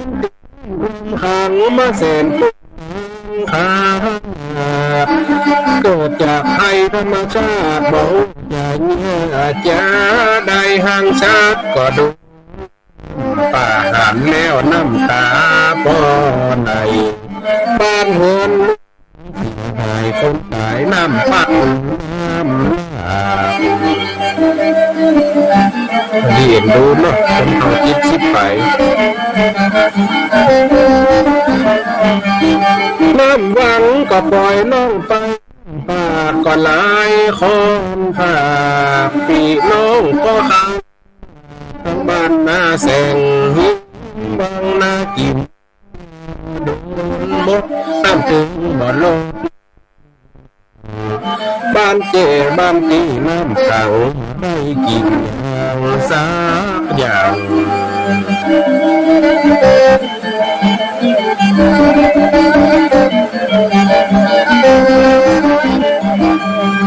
กินดูข้าวเศร้าใจเอาอย่างบัดตันเฝ้าฟังติดบนเงิน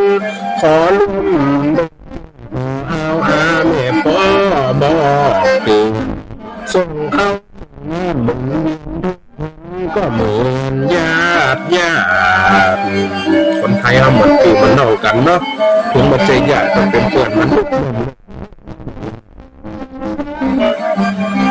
ร่วมจิตร่วมใจจุ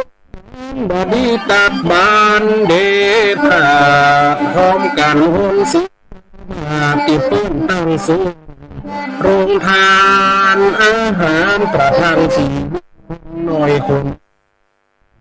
สารช่วยการให้พ้นเหตุการณ์จากน้ำท่วมบ้านท่วมตี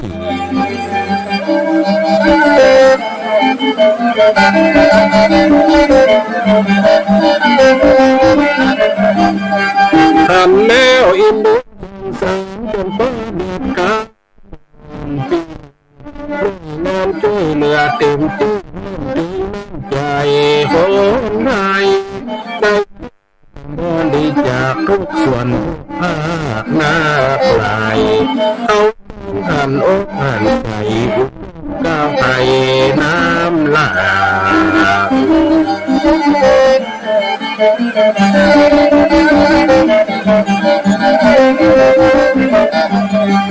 เป็นห่วงเป็นใจความลำบา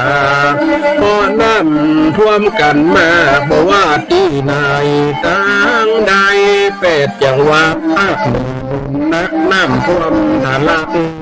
เลือดไหลขอให้คุณสุขเราใจเสียงอย่างเลยว่า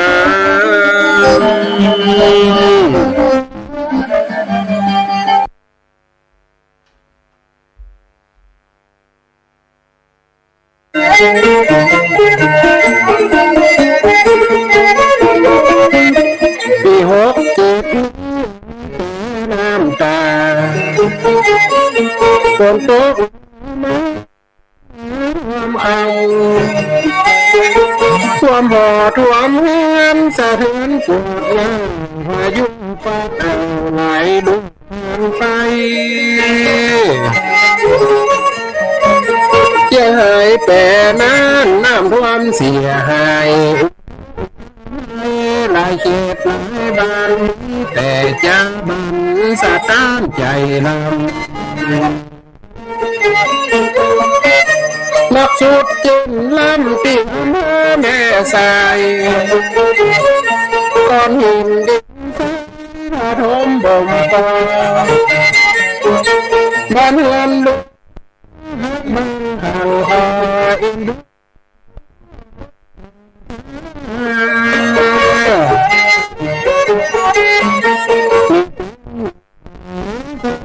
หมู่มาพรหลักมาถึงจงทงแต่หนุ่มภาษาผู้ไวคนใดดูร้าวหัวใจก็หน่อยกุจะไว้อ่อนมีตังเดียวเที่ยวจุ้งถึงสาธาบริจาคน้ำตาป่าหลากหลายกันมาเจอกันช่วยได้เกิดข้าหายหลายปีผ่านพรเขาหาในข่าวในเฟซบุ๊กมีหลายหน่วยงานช่วยกันผู้เจ้านั้นช่วยกันหลายคานทำอาหารกินทั่วหมู่น้ำความหันแล้วน้ำตาไหลพอหน่วยกู้ภัยแข่งใจต่อตานช่วยบริจาคบ้านจบคนเฒ่าคนแก่ที่ฟังรายการวิทยุสื่อสารขึ้นด้วย6 ลำตั้งโอ้นั่นก็ช่วยประสานบริจาคมาท่านมหาชมชาติใจป่าแม่ยิงใจร่วมใจไปโดยได้หวังเฉยจึงเจกเข้านามท่านมหาชมชาติประกาศแผ่ภายคนฟังล่างไหลเป็นสายตัวบ้านบอกได้เด็กเล่นเป็นคนน้ำน้อยลำปางเฮานี้ไปข้าง3 ข้าง2ไปช่วยน้ำน้องไปช่วยน้ำท่วมเอาใจรวมตัวกันหลายครั้งบาปเดี๋ยวนี้เฮาไปช่วยต้นลายผู้ประสบข้างก่อนลำปางเฮาตอนนี้บักบานล้มเฮาบ้าน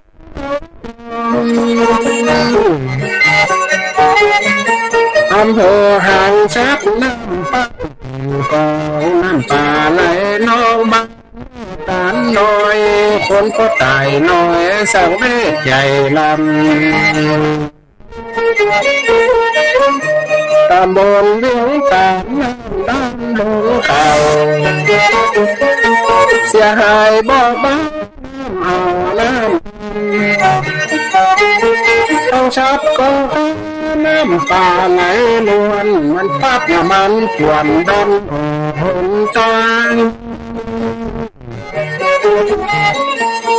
โคตรยังโคตรบานชุบบ้านจำคนสงหามควยจ้องควยบานวังเหนือลำปางก็ท่วมลำบ้านใหม่ขานหอมทุ่งเป้าเหนือ ความล้ำเหลือวัดวาพระเจ้าอำเภอเงามันก็ไหลเข้าเมฆวักบ้านคอยน้ำร้อยไหลมา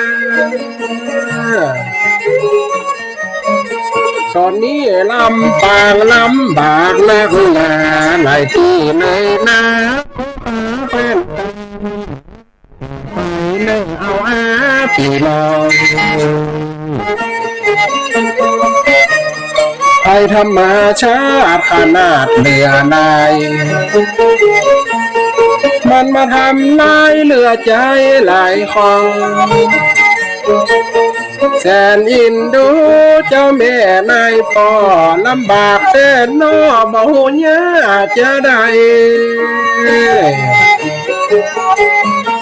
ลำน้องท่วมป่าไหลนาเป็นใจบ้านเรือนวอดไว้ไฟจะช่วยได้เกิดทุกข์กาไฟเขินมาแบบนี้เป็นว่าไว้ก่อน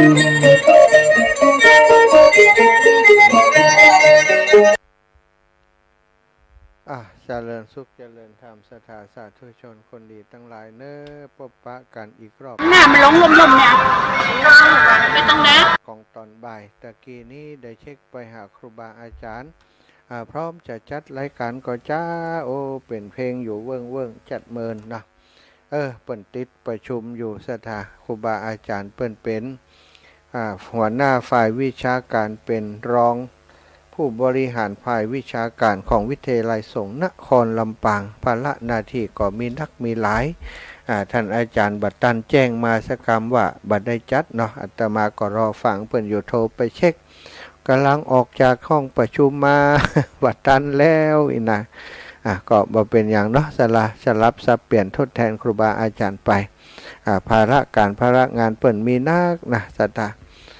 วันใดที่เปิ่นได้เข้าศรัทธาก็จะได้พบปะกับเปิ่นวันใดที่เปิ่นเข้าบ่ได้เข้าอย่างใดเนาะก็พบปะกับอาตมาภาพพระมหาสมชาติชาตะปัญโยดำเนินรายการจัดรายการแทนครูบาอาจารย์อย่างที่ได้ได้จากับศรัทธาญาติโยมไปเมื่อสักครู่เมื่อตอนจัดรายการชั่วโมงแรกชั่วโมงต้นเนาะว่าวันนี้ว่าช่วงนี้สถานการณ์น้ำท่วมในพื้นที่จังหวัดลำปางถือว่านักหนาปะปานหลายพื้นที่หลายที่หลายแห่งหลายหนเนอะสถาจากอำเภอเกาะคาของเฮาก็ยาวลงไปถึงตอนนี้นาทีได้รับทราบข่าวมานั้นก็คืออำเภอเสริมงามอำเภอซบปราบอำเภอเถินอำเภอแม่พริกประสบปัญหาน้ำท่วมในพื้นที่หลายส่วนแล้วเนาะบางพื้นที่นี่ขาดน้ำขาดอาหารเส้นทางตัดขาดคนเดินทางเข้าไปหาบ่ได้น้ำก็บ่มีอาหารก็บ่มีเป็นสิ่งที่เกิดขึ้นในขณะนี้ตลอดเส้นทางน้ำที่ท่วมไปบ้านของพี่น้องประชาชนในพื้นที่ลุ่มต่ำแถวข้างแม่น้ำวังและแม่น้ำสายต่างๆที่ไหลลงแม่น้ำวังแม่น้ำจางของเฮาก็สร้างปัญหาให้กับพี่น้องในพื้นที่จากอำเภอแม่เมาะลงมาอำเภอแม่ทะหลายพื้นที่วัดวาบางที่บางแห่งก็จมลงน้ำนะสถาที่วัดบันใหม่ตะกี้ท่านอาจารย์เซเว่นแจ้งมาตะวาและอิตะเนาะบักคืนบัแรงน้ำขึ้นวันนี้ก็น่าจะขึ้นสูงอยู่อ่างบางที่บางแห่งทราบว่าอ่างแตกจึงทำให้มวลน้ำทะลักลงมาสู่ในพื้นที่ของอำเภอเกาะคาอำเภอเสริมงามอำเภอซบปราบอำเภอเถินอยู่ในขณะนี้สร้างปัญหาอยู่ในขณะนี้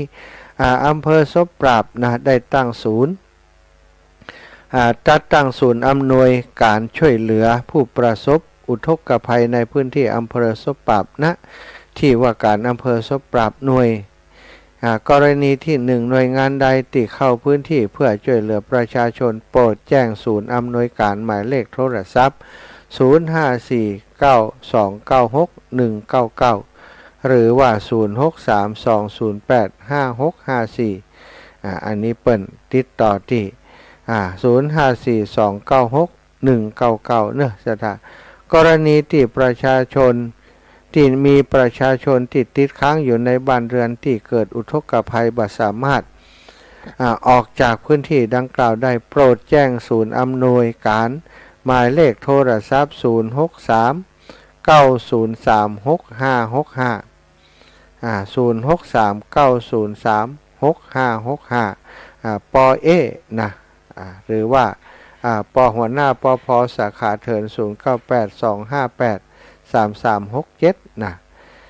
ซึ่งก็เป็นหมายเลขโทรศัพท์ที่เปิ่นฮื้อติดต่อเรื่องต่างๆอันนี้สำหรับอำเภอ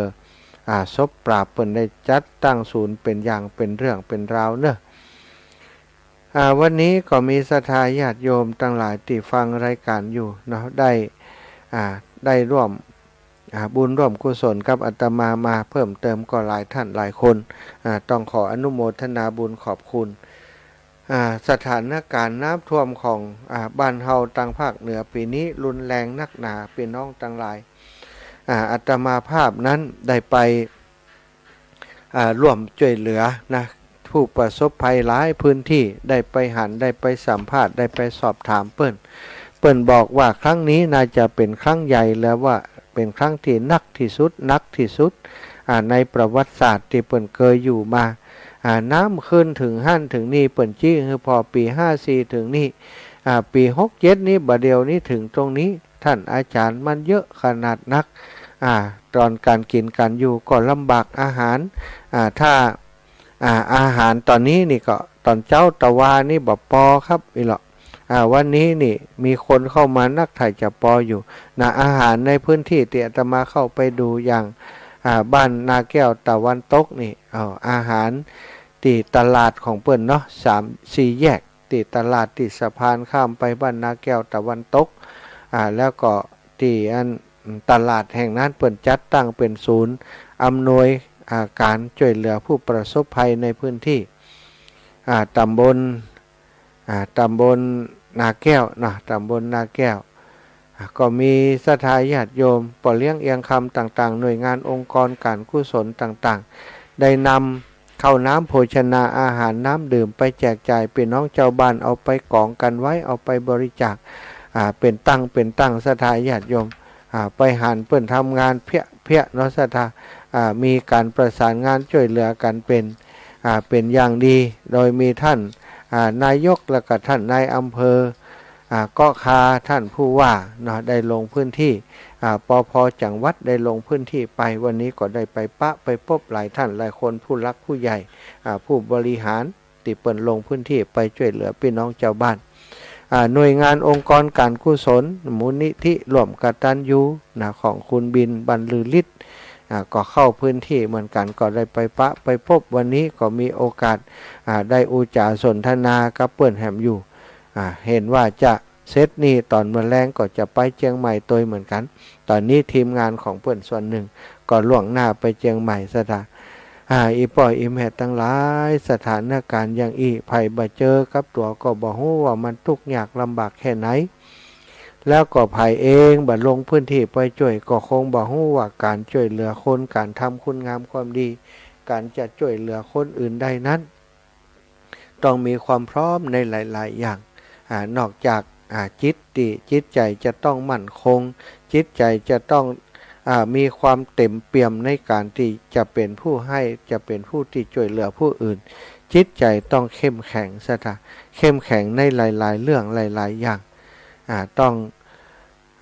สุขภาพพลานามัยต้องสมบูรณ์แข็งแรงก่อนบ่อันนี้เฮาลงไปในพื้นที่ไปช่วยเหลือผู้ประสบภัยกลายเป็นเอามาเฮาเป็นผู้ประสบภัยเสียเองก็จะสร้างความลำบากให้หน่วยงานทีมงานของเปิ้นวันนี้ก็ลงพื้นที่ไปพอดีว่าบ่ได้เอาร่มเอาเสื้อชูชีพไปต่างหน่วยงานเปิ้นก็บอกโอ้อาจารย์ใส่เสื้อชูชีพก่อนเนอะถ้าบ่ใส่ห้ามลงไปตรงนั้นตรงนี้นะอันตรายมากครับอันนี้ก็ต้องรับฟังเปิ้นซะถ้ากรณีที่เฮามีเสื้อชูชีพอยู่นี่เวลาเฮาเดินไปที่ไหนเข้าไปที่ลึกๆถ้ามันตกวับไปนี่มันก็ยังลอยได้อยู่เนื่องจากเฮามีเสื้อชูชีพแต่ถ้าบ่มีแล้วมันจะเป็นปัญหาถ้าเกิดอย่างขึ้นมานี่ฝ่ายที่เปิ้นดูแลความเรียบร้อยความปลอดภัยก็จะถูกตำหนิจากผู้รักผู้ใหญ่ฝ่ายบริหารเนี่ย เพิ่นก็แจ้งว่าอาจารย์ใส่เสื้อชูชีพเห็นเนอะใส่รองเท้าบูทจิมอีนะตัวเจ้าพอดีบ่เอาไปก็ขออนุญาตอาตมาไปแจกเข้านอกนี่บ่ได้อีนะเอาไปเอามาลุยน้ำเข้าไปในพุ่นสัทเขากทยวัดตัวเจ้าตัวนี้ลึกนักแกอีหลักเดินทางไปแจกของตั้งในเปิ่นเข้าไปบัดถึงกันนะเนาะสัทพอดีช่วงเจ้านี่บ่มีอาหารเข้าไปนักก็เลยได้นำอาหารเข้าไปถึงบ้านถึงจองของศรัทธาญาติโยมที่เป็นอยู่ตั้งในลึกเข้าไปโดยทีมงานของคุณเบิ่มเดชาแล้วก็คนเจษริน เบิ่มเดชากับไอเจสมเกียรติปากันเข้าไปโยมน้องฟองพินเอาอาหารไปแจกถึงตั้งในบ้านศรัทธาบ่มีสักหลังดอนแก้วฝั่งตะวันตกนะฝั่งตะวันตกฝั่งซ้ายฝั่งขวามือถ้าเขาเดินทางไปทางศพปราบไปทางเสริมงามเปิ้นจะอยู่ตั้งขวามือเฮาตั้งฝั่งขวามือจมน้ำมดศรัทธาญาติโยมเพราะว่าเป็นที่ต่ำน้ำมันถลายทะลักข้ามฝั่งข้ามถนนมากั้นอย่างใดก็เอาบ่อยู่เพราะมันสูงกว่าที่กั้นไว้ศรัทธาก็ไหลเข้าไปสู่บ้านนาแก้วตะวันตกแล้วก็อ้อมบ้านเปิ้นไปไหลออกแหมกำที่บ้านจอมปิงไหลออกทางปุ้นล่างๆเหมือนกันนี่ก็ได้ไปหันแล้วก็เกิดความสลดสังเวชใจในความที่ศรัทธาพี่น้องเปิ้นได้รับความทุกข์ยากลำบากจากการที่ถูกน้ำท่วมได้เอาข้าวเอาป่าไปให้เปิ้นบางคนว่าขอบคุณบัดได้กินแต่เจ้ามาแล้วมันเข้ามันมาบัดถึงเพราะเปิ้นอยู่ลึกเข้าไปบ่มีไผมีเรือมีอย่างเข้าไปก็ไปถึงเปิ้น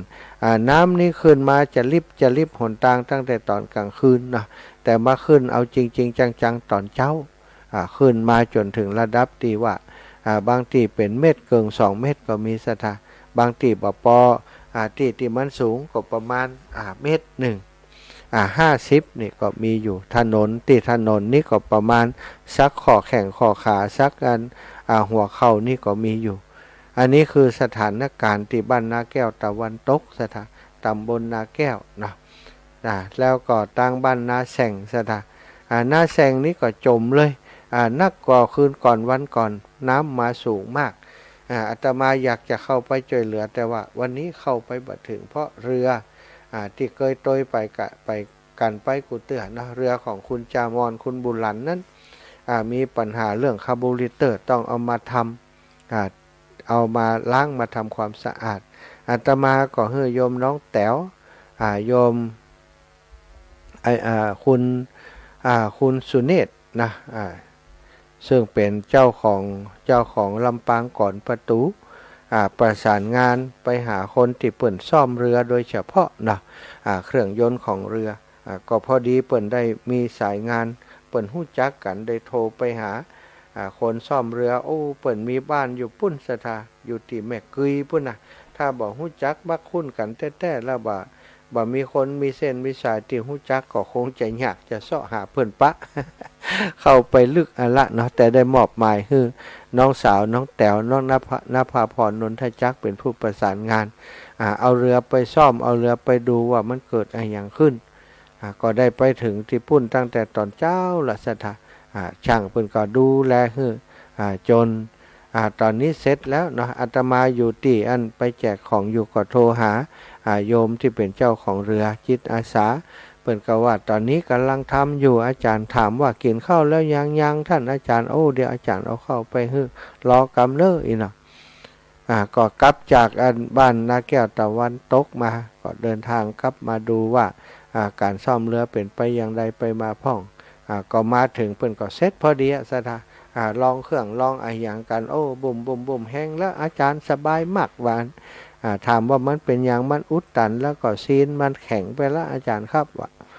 ก็บอกว่าเอากายใจต่อใดกายซ่อมนี้ต่อใดศาลาก็ใจดีใจงามอาจารย์ผมบ่เอาละเปิ้นรถเรือเปิ้นมาช่วยน้ำท่วมผมขอบุญเตยผมจะได้บุญเตยเปิ้นก็เลยได้ปั่นปอนให้เปิ้นอนุโมทนาบุญกับเปิ้นเปิ้นก็เอาบุญง่ายเนาะศรัทธาญาติโยมจริงๆแล้วโยมน้องแต๋วเจ้าของร้าน ลำปางก่อนประตูก็บอกไว้ว่ากะใจๆให้เก็บติเปิ้นนะแต่ว่าอันสุดท้ายเจ้าของอู่เปิ้นบักเก็บตังค์เนาะบักเก็บตังค์ในเมื่อเปิ้นบักเก็บตังค์เขาก็บักเก็บต่อ เขาก็ได้เก็บตังค์ที่อันโยมน้องนะโยมน้องแต๋วผู้เป็นอันคนนำปลาไปเนาะนำปลาไปหาอู่นะแล้วก็ให้เจ้าของอู่เปิ้นดูแลเรือเฮือเป็นว่าอันที่หันพี่เปิ้นรับซ่อมเรือโดยเฉพาะสถามีเรือขนาดใหญ่ขนาดน้อยหลายลำที่อยู่ตรงนั้นเปิ้นก็ซ่อมเปิ้นก็ดูแลเปิ้นคุณจามอนเจ้าของเรือบอกว่าเปิ้นทำดีมากท่านอาจารย์ทำดีทำละเอียดนะทำเรือแล้วก็ฮู้จักเรื่องราวของเรือที่อันเปิ้นใจในการแจกของสกูตเตอร์ที่เอาไปนี่นะสถาคนนี้นี่ถือว่ามีความรอบรู้เมื่อได้ซ่อมเสร็จเรียบร้อยเนาะขอมจังเนี้ยยังไงก็ปั่นปอนเพื่อเปิ่นปั่นปอนแล้วก็พาเปิ่นไปกินข้าวเสร็จฮะเสาะร้านเต็มใกล้ๆก็มีไปกินที่แยกห้างชัดเพื่อนนะแยกห้างชัดมันมีรถที่จอดรถสะดวกสบายแล้วก็อาหารก็โอเคอยู่ก็ไปถึงที่แยกห้างชัดปาเปิ่นไปกินข้าวกันป๋าได้ดูแลเรื่องอาหารการกินกับเปิ่นทำในนามของศรัทธาพี่น้องลำปางเฮาเนาะอาตมาเป็นเจ้าภาพร่วมกับเจ้าลำปางเนอะได้เลี้ยงดูแลเลี้ยงดูปู่เสือคนที่เปิ่นมาช่วยคนที่ประสบภัยน้ำท่วมในครั้งนี้ก็ถือว่าเฮาได้บุญด้วยกันเนาะศรัทธาญาติโยมเปิ่นมาจากต่างจังหวัดมาจากถึงสุพรรณบุรีเดินทางมาถึงลำปางเพื่อจะมาช่วยเฮา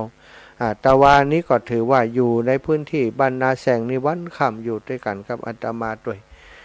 ก็เหน็ดเหนื่อยพอสมควรคุณโยมถึงสองเดี๋ยวก็ขึ้นเรือเดี๋ยวก็ลงเรือเดี๋ยวก็เข็นเรือเดี๋ยวก็ไปคุมเครื่องนำเรือไปก่อนนักหนาสาหัสสาการเหน็ดเหนื่อยตัวนักหนาเหน็ดเหนื่อยตัวแต่เปิ่นก็สู้เนาะเสียท่าบอกว่าไปกันทุกแห่งที่มีความเดือดร้อนที่ในคณะนี้นะหลังจากกินข้าวแล้วเปิ่นก็เดินทางล่วงหน้าอาตมาเพื่อจะไปที่เชียงใหม่เชียงใหม่มีหลายพื้นที่ศรัทธาญาติโยมที่เดือดร้อนอยู่ในขณะนี้อาตมาดูจากข่าวจากอย่างต่างๆก็น่าเป็นห่วงพี่น้องเชียงใหม่เนอะพี่น้องเชียงใหม่นี่นักหนาพระอาจารย์เจ้าขอถวายปัจจัยให้พระอาจารย์ใจส่วนตัวสัก500เจ้าแม่ทองเครือชัยคันธานายสมคิดนางสุรภานายคมกฤษอำพันธ์นายสุรชาตินางวาสนาอุปปอนางสาวธัญญาพัฒน์กิรตาพันกุลสาธุเนอะโยมแม่นี่ช่วยอาตมาแต่นะก็มีกำลังใจจากหมู่เฮาเนี่ยเนอะกะน้ำมันกะอะไรอย่างเนาะแม่อีปอทั้งหลายสาธุเจ้าอนุโมทนาบุญโดยท่านอาจารย์ลูกสาวโอนเข้าบัญชีแล้วเน้อเจ้าสาธุอนุโมทามิสายุวันโนสุขังพลังเน้อโยมแม่โยมน้องสาวเนาะได้โทรมาโทรมาบ่ได้บ่ฮู้10 นาฬิกาพุ่นแล้วแม่ซองซิดดวงพยศจากพะเยาแม่ทองซิดน้ำท่วมที่ไหนแม่อันนี้นี่อันลำ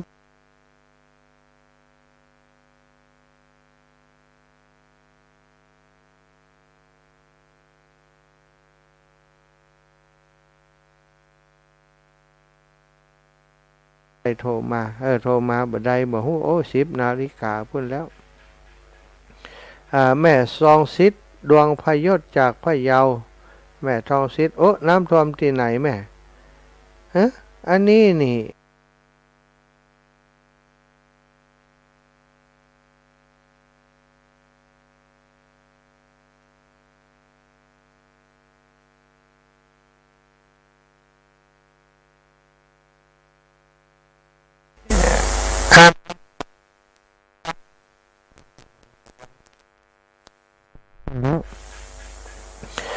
แม่ซองซิดดวงพยศจากพะเยาแม่ทองซิดน้ำท่วมที่ไหนแม่อันนี้นี่อันลำปางโทรมาบ่ได้บ่ฮู้10 นาฬิกาพุ่นแล้วแม่ซองซิดดวงพยศจากพะเยาแม่ทองซิดน้ำท่วมที่ไหนแม่ ฮะอันนี้นี่อันลำปางโทรมาโทรมาบ่ได้บ่ฮู้โอ้10 นาฬิกาพุ่นแล้วแม่ซิดดวงพยศจากพะเยาแม่ทองซิดโอ้น้ำท่วมที่ไหนแม่ฮะอันนี้นี่อันลำปางโทรมาโทรมาบ่ได้บ่ฮู้โอ้10 นาฬิกาพุ่นแล้วแม่ซองซิดดวงพยศจาก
ได้แล้วยังเจตกแค่ยามสุดคืนสุดวันนานำบ่ยังสากำน้ำลอยล่องโอยไหลมาเร็วโอยลำปางใกล้จะหมดแล้วปล่อยแล้วนะบ่ถึงเจ้าแม่น้ำแดงเป็นเปลวมันมากำเดียวเอาไหนบ่ได้เอาเจ้าแม่จะเดี๋ยวเจ้าตำบลตับเต่าละเมืองเทิงตันไทยขวบพุทธนะท่านใดน้ำไหลมาป้าแต่วันนี้นอนพุ่นแม่มันผูกกับเนี่ยพอตั้งน้ำอิงที่บ้านยังป่าตางน้ำไหลหล่องตางเข้าจอเข้าบ้านเอาไหนบ่อตันมันมาโวยแต่อ๋ออันมีคนไม่ส่งก่อนเขตอำเภอเทิงก็น้ำเติมถนนกระแสไหลว่องเต็มบ้านน้ำอิงน้ำเงาน้ำเล่าไหลลำลุ่นออกเดี๋ยววันใดก่อนได้อีกแม่ต้องฟังมาอยู่นี่ตั้งให้ว่าตึงรถนะตึงคนโจมตีจากกันเพราะเอาอย่างบัดดันไหลลงน้ำดันแสนที่สงสารทรมานใจลำเจ้าแม่เจ้าสาธุเจ้าตั้งเขตผู้สร้างน้ำพ่อปังถนนบ้านจองผู้คนน้ำวนไหลดันเป็นต้องเป็นน้ำท่วมทั้งนั้นเสียหายเป้ปังไหลหลังคาเฮือนน้ำมันมาเร็วล้ำตึงบ่มีในเหมือนปังบ้านปังเฮือนให้หน้าตากาสมบัติโอคาพอไหลลงน้ำตอนนี้ที่ลำปางฝนตกอีกรอบหนึ่งนะฝนตกหน้ากว่าตั้งสายเมืองปุ่งก็ขึ้นมาท่วม ชียงม้วนเมืองนั้นเต็มล้านล้วนล้วนน้ำปีน้ำพวนไหลแตกตีฟองตั้งดอกคำไต เจริญพรคุณหมอ เข้าของไหลตยน้ำนองไปเหียบ่อน้อยมาหอมมาคอยมันหายซอยอำเภอ เชียงใหม่ก็โอ้อวมอรไทยครับ โอ้ หัวหน้ามันนัก นักเกินเนาะ ปีปฏิปี67เนาะหน้ามันนักกว่าปี54ครับ จ้ะ โอ้ตอนนี้คุณหมอเป็นผู้ประสบภัยแล้วยัง บ้านตะมูลจ้างการก็น้ำเข้าตะคืนแล้วครับ โอ้น้ำเข้าตะคืน ประมาณ4 ทุ่มอะครับ4 ทุ่มเกิงเนี่ย เออ คนของต้านของประตานห้องไงครับท่าน จ้ะ ครับผม ติดประแดดตอนนี้ก็นักนาอาจารย์นั่นคือเขาเอาเรือไปพุ่นแบบนี้เรือของงานญาติโยมมาจากสุพรรณน่ะคือเขาล่วงหน้าไปก่อนละประแดดเขาต้องการความช่วยเหลือ โอ้เปิดห้องว่าอันทุกภาคส่วนเนาะทุกภาคส่วน ใช่ ที่มาช่วยกันตึงกรมท่านกรมนี่ตึงหน่วยงานของรัฐบาลเอกชนส่งตึงรถใหญ่ตึงรถสูงตึงอาหารตึงกำลังคนมาช่วยกันครับ บ้านคุณเปิดบ้านผมก็ขึ้นซีกันได้ อ๋อแต่คืนบ้านผมบ้านพักในโรงยาแม่และเด็กเชียงใหม่ขึ้นซีขั้นใดประมาณกึ่งหน้าขานะครับ1 เมตรเนตรกว่าค โอ้ รับผม บัดเดียวโรงพยาบาลนาก็ถ้าจะขึ้นแหมจัดนักนี่ล้านนาก็จมนะแต่เจ้า แรงนี่จะขึ้นแถมนี่เหรอครับ โอ้น่าเป็นห่วงเดี๋ยวอาจารย์จะเข้าไปเนอะเข้าไปเชียงใหม่วันนี้ โอ้ครับไปช่วยทางอื่นก็ครับอันไปช่วยทางอื่นตั้งไก่ก่อนก็ได้ครับ ครับ ทางอื่นตั้งไก่ก่อนก็ พอดีอันส่งญาติโยมไปแล้ว ได้อยู่ครับตำรวจตั้งการ จ้าเดี๋ยวจะไปจัดรายการพุ่นน่ะว่าไปเห็นพุ่นน่ะ ผมมาได้งาน จ้า ครับ สาธุจ้า ครับแม่สิกินก็อยู่บ้านลาดตองสกแปงพุ่นส่วนบ้านลาดตองปะท่วมครับ โอ้ สกแปง สาธุเอ้าบุญรักษาเนอะคุณหมอคุณแม่ อ้าวเจ้า สาธุเจ้าเอ้าขอบคุณจ้า ครับประชุมสายกันครับ คนอยู่คนละเจ้าคนละแกงประชุมสายกันเอา อ๋อ ครับ ไล่โลยอมแม่อยู่ปุ่นล่ะประชุมสายแล้วนี่สาธุเนอะแม่เนอะ เจ้านมัสการเจ้า จ้า คนหูใหญ่เนาะ ครับ จ้า พี่น้องที่ถูกน้ำท่วมผู้คนครับดูแลรักษาสุขภาพกันนะครับผม สาธุ ดูแลรักษาตัวเองครับท่านครับ สาธุครับ พี่น้องทั้งหลายกัลยาณมิตรถูกน้ำท่วมประสบอุทกภัยครับ สาธุอ้าว เราจะไปแล้วเจ้า สวัสดีครับ ญาติโยมนะก็ไปช่วยเหลือน้ำท่วมที่เชียงใหม่ก่อน อายุวันโนสุขังพระลา